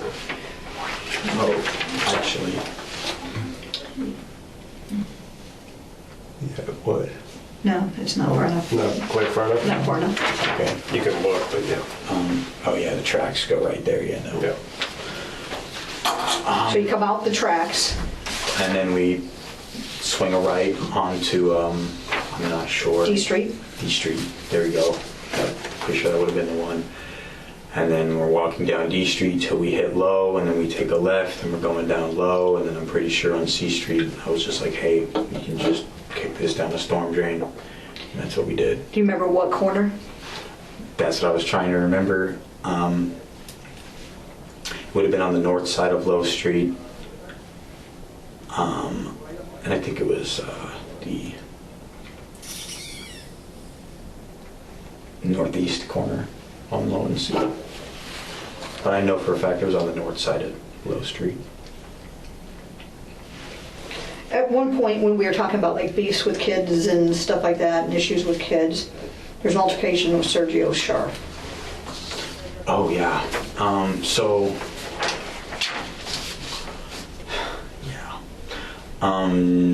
John Burnett had gotten into an altercation.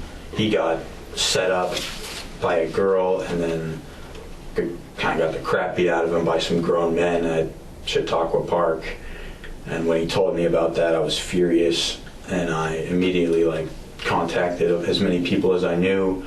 And I guess our plan was to go to Sergio's house, TP's house, egg it, maybe crack a tail light on his car or something, kind of just give him a spook and let him know that that wasn't cool to beat up a kid. You're a grown dude.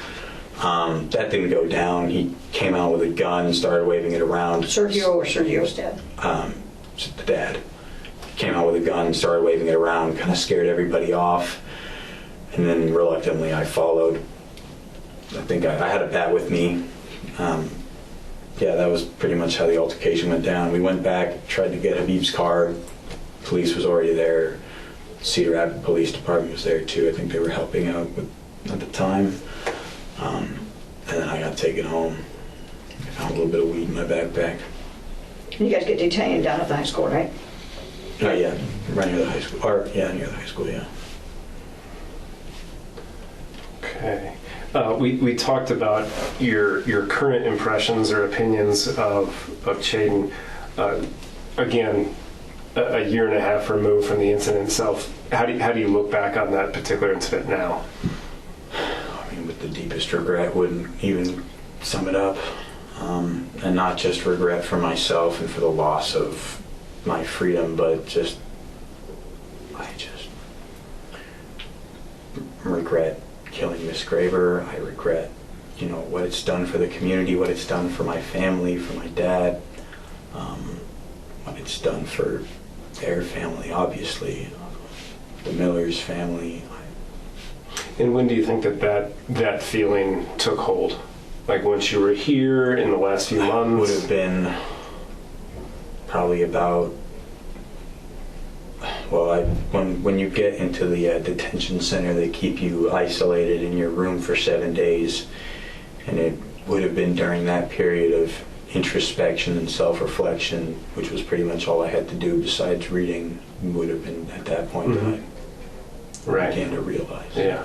And the reason I ask is because if you read the text messages to John and you look at that selfie, forgive me, but that doesn't look like a person that has a whole lot of regret. And you say that, you could be trying to act with bravado or a coolness or a coldness, but, that's tough to look around and say that, like, oh, this person's remorseful. So do you think that those messages and that picture was indicative of how you felt in the moment?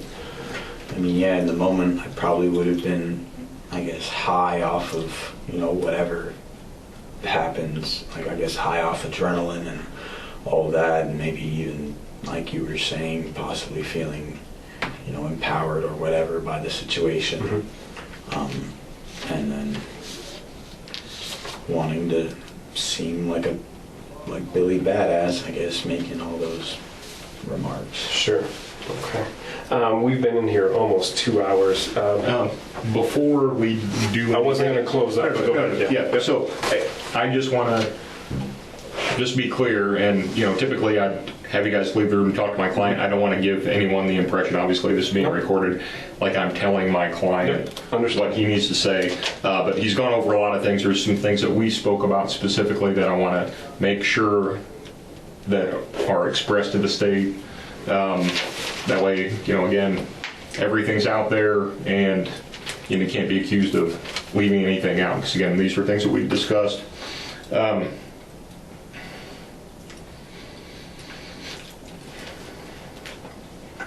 So you kind of described this, Jeremy, but just to be explicit, when Chaden first hit Miss Graber, and you said that was pretty hard. Did you think that was pretty much with all the force that he could muster? 100%, yeah. Okay. And based on that first blow, you had the impression like that was going to kill her. She was going to die based on Chaden, that very first hit, correct? Correct.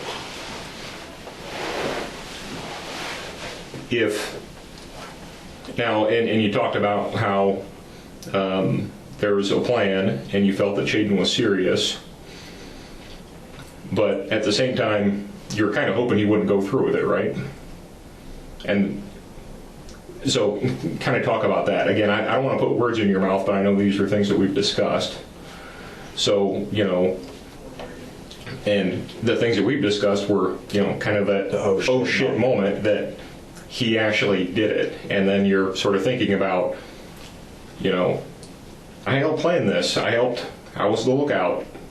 Sort of the gravity of everything is coming down on you. And I'm realizing it's all pointing to me just as much as him, and there's really no way out of it. And so, I could have, probably should have, definitely should have just walked away at that point, but I said rational thinking was going through the window, and I was realizing, like how implicated I was in what had just happened. And so that there's absolutely no doubt in your mind, had Chaden not made that first hit, this would not have happened. no, there was no way I was gonna do the first hit, throw the first blow.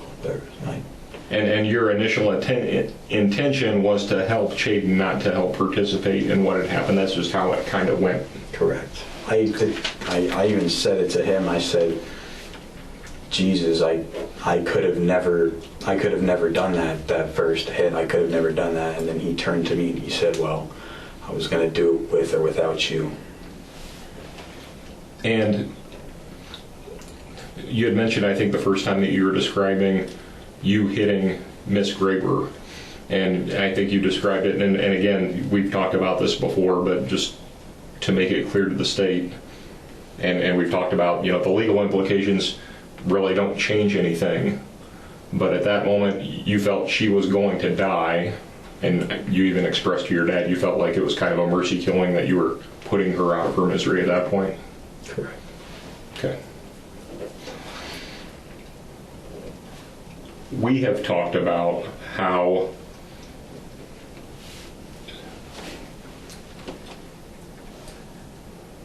in the aftermath of all this going on, the Snapchats and the messages that make you look cold, make you look a certain way,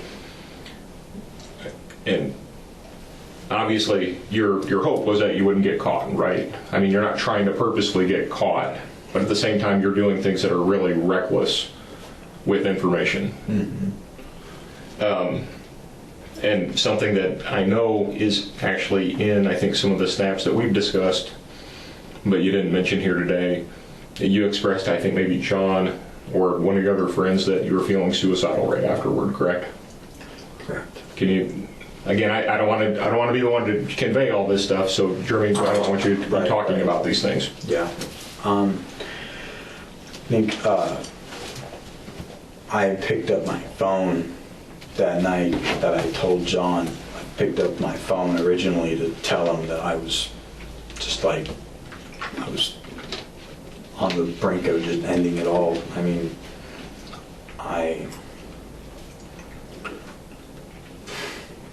there was some serious shit that had just gone down and I wasn't even sure what to do. And so I told John that, and he started to talk me down, and then it kind of just all came out.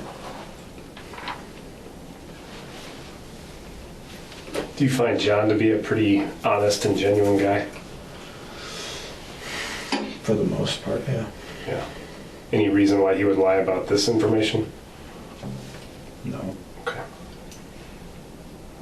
Go ahead. Those were the only things. I think otherwise he's been pretty comprehensive and consistent. A couple things. So when you got the trial information, obviously John and Kaylee came in, Dale Hurlin came in. I mean, no secret. Everybody came in and said, these two. Did you ever brag to anybody other? You told your two gaming buddies, told John, you kind of beat around the bush, and then eventually told Zach. Other than anybody at school, do you tell anybody, I caught a body, I killed Mrs. Graber? No. You don't discuss it? Well, there would have been, Elka Jaquez, I'm pretty sure is how her name's spelled. I think I made some offhand suggestive comments to her, but nothing as direct as I caught a body with a bat. No. Okay. And we've got those comments. Yeah. Was there ever a time when, okay, here's the handle of a baseball bat. Was there ever a time when it was held at the meat end and hit with the handle portion? No. No? Okay. When you guys get the trial information and you figure out who's talked and said what and stuff like that, when you guys are down here at Montrose, do you ever have a conversation with Jaden about trying to get back at the people who talked? There's never been any vindictiveness? I held a little bit of resentment towards John at the beginning, but nothing that I expressed to Chaden. Okay. And Jaden's never said, I'm gonna get back? He hasn't said I'm going to get back. I mean, but he definitely has expressed his distaste and disappointment towards, Dale and John. Okay. At some point after Chayden kind of tells his 8-person cockamamie story that's unbelievable, believable, that's a bunch of crap. At some point at the very end of that, he says, it's all you. This is all Jeremy. Jeremy planned it. I'm just an innocent bystander. I was at the wrong place at the wrong moment. Is that accurate, inaccurate? Couldn't be farther from the truth. And how does that make you feel? That he's throwing you under the bus? Disappointed more than anything. I mean, it's just hurt, betrayed. I don't know, the list goes on. Not to somewhat summarize, it seems as if the way you describe it was that this was Chayden's issue with her. It was his motive against her. You were a loyal friend to him, there to help, and then wound up finishing the job. Can you think of any reason? And then just now you've completely denied that it was ever your intention to harm Miss Graber. You were there ultimately to finish the job, mercy killing, as you told your attorney. Can you think of any reason why somebody or some information might come to us that indicates otherwise? Like we talked about how you had her as a teacher last year.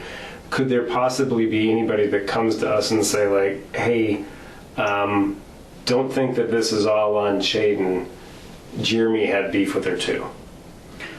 I had already taken 2 years of language classes. I'm pretty sure that's all that's required for colleges to get, scholarships and all that. I wasn't planning on taking any more classes with her. As far as I was concerned, she was like out of my life. Mm-hmm. So what you're saying is that there is no information or evidence out there that's going to indicate that you yourself had a personal issue with her beyond your friend having a personal issue with her. I might have said like she's not a good teacher, but that's pretty much the extent. Okay. Yeah. Okay. All right. Well, let's. I'm just about done here. Let's take a quick break. I'm going to use the restroom quick. We'll confer with the others and come back and finish up. And I got water.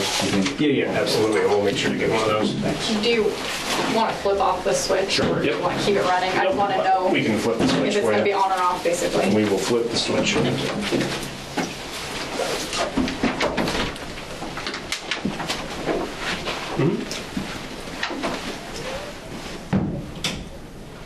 You guys good? Yeah. They're bringing Yeah, me some. water for him, though. Yeah, they're Okay. bringing, Yeah, they're bringing, they're he's bringing trying to it. get it. Thank you. I'm gonna turn this back on. Did you flip that switch? I did. I just flipped it on the way back in. Okay, so we're going. A couple questions. So one of the things that we know that's missing is from Mrs. Graber's bag from the van, is when she had meetings with students, she kept a journal, and it was like a multicolored notebook. And it had, I met with such and such on such and such date, we discussed this, met with their parents, we discussed this, met with the principal. Come on in. Thank you, sir. Appreciate it. Thank you. Must have thought you were thirsty. So, that's missing. It might have been contained in the small purse that we threw into the area around the van, but I wasn't looking for that. I don't know if it's something Chayden picked up or not. Okay. Did Chayden ever talk about being aware of such a journal? Of like, that's where she keeps her. Never came up. Okay.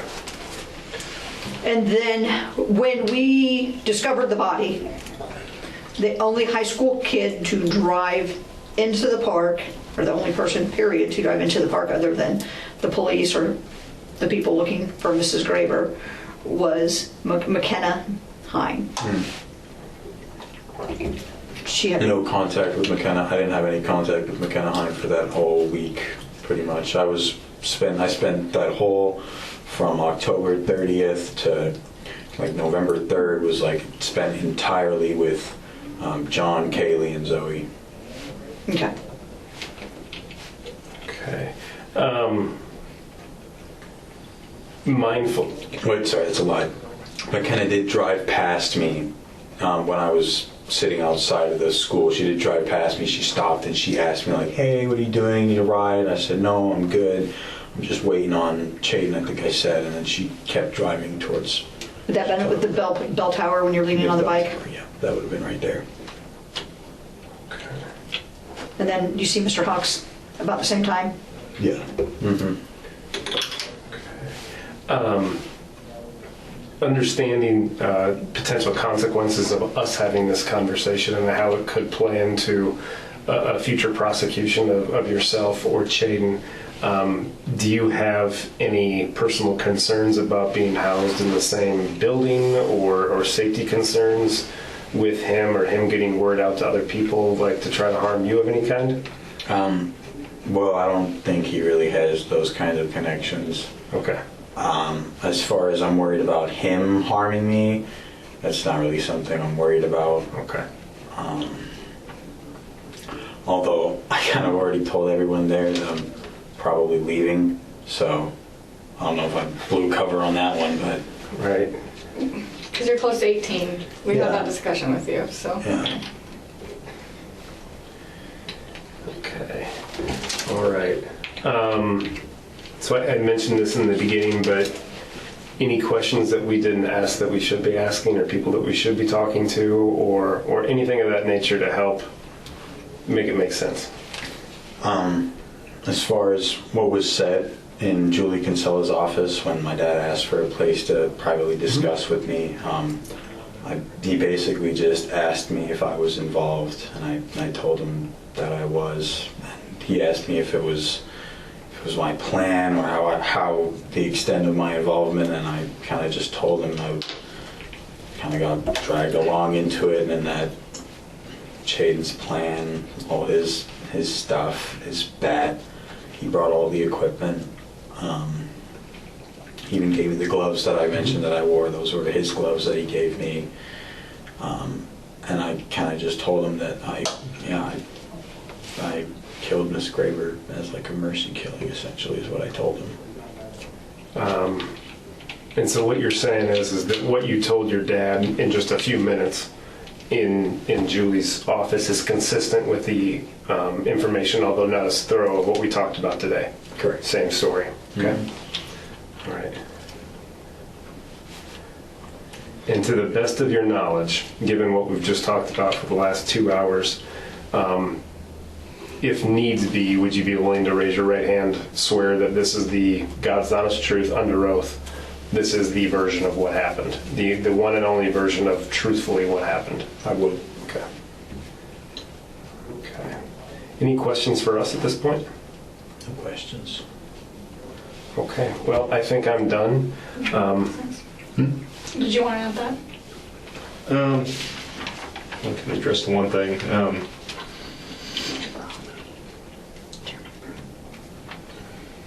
Well, I think he got that clear, but, and again, from Jeremy, of the things that were involved, the only thing you brought was yourself. Everything else, the gloves, the bat, the bag of water, the pocket knife, the screwdriver, the hammer, all of that, the wheelbarrow, all of that stuff came from Chaden. There was nothing you brought from the house. There was nothing that you bought for the purpose of carrying this out. Correct. Okay.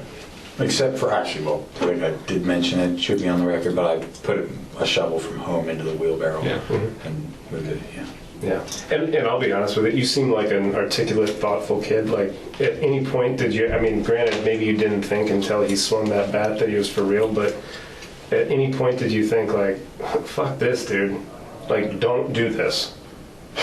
I'm going to be honest, I was kind of just going along with him at the time. I wasn't, I mean, it could have all been avoided if he had just stayed right there on that access trail and never stepped out of there, but Yeah.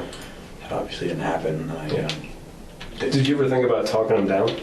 Like, dude, it's a... That thought crossed my mind, but I don't know.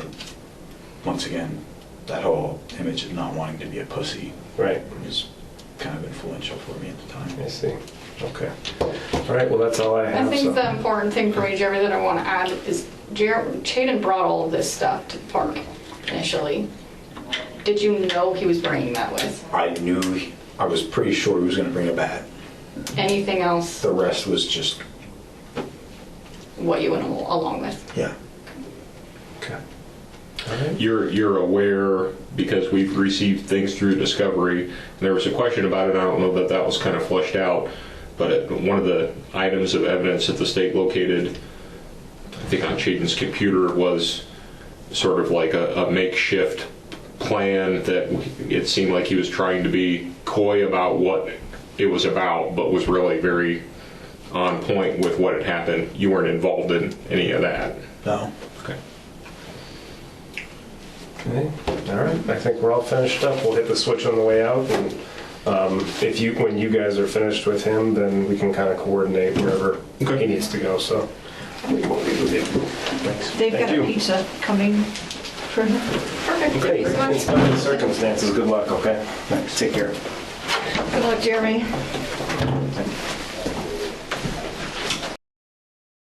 Up to now, Couch Detectives have not taken on any sponsors. That being said, to those detectives that have gone above and beyond to support the channel, you are truly appreciated. For the rest of you, consider a 7-day trial on Patreon. We have lots of extras and exclusive content. We also give you early access to most of our content. Scan this QR code or follow the link in the description below. We also have a weekly podcast for those of you that listen on the go. Scan this QR code or find the podcast link in the description as well. Okay, let's get back to it. Both Miller and Goodale initially pleaded not guilty to the crime, with Miller even telling detectives that he was forced by her real killers to help them hide her body and drive her van. To see how that went, make sure you watch Chaden Miller's interrogation, linked below. It wasn't until roughly a year after the murder that investigators released the likely motive. Willard Chaden Miller was so upset about Nohema Graber giving him a bad grade in her class that he hatched a plot to kill her. That is all. It affected his grade point average, and he felt he had to take matters into his own hands. Jeremy Goodale just went along for the ride. In the spring of 2023, both Willard Miller and Jeremy Goodale pleaded guilty to first-degree murder. And in July of 2023, Willard Miller was sentenced to life in prison with the possibility of parole after 35 years. And ultimately, while acknowledging your youth, the sentence is permissible under the Iowa law. A 35-year mandatory minimum is not cruel and unusual punishment for the defendant, as it represents the appropriate time of incarceration for the defendant and Mr. Goodale's premeditated murder. He immediately appealed this verdict. In November of 2023, Jeremy Goodale was sentenced to life in prison without parole for 25 years. Court finds, based on the nature and circumstances of this offense, along with the 25 required factors I'm required to consider in sentencing a juvenile for first-degree murder, the defendants shall be sentenced to life with the possibility of parole after 25 years. This sentence is permissible under current Iowa law. Iowa state law does not permit juveniles to be sentenced to life in prison without the possibility of parole. And both of them being 17 at the time of sentencing, that worked in their favor. Willard Miller is appealing his life sentence, and I can only imagine Jeremy Goodale will do the same. Thank you so much for watching. We have a lot of cases in the works, many of which you have never seen, so make sure you're subscribed. And we will see you in the next one.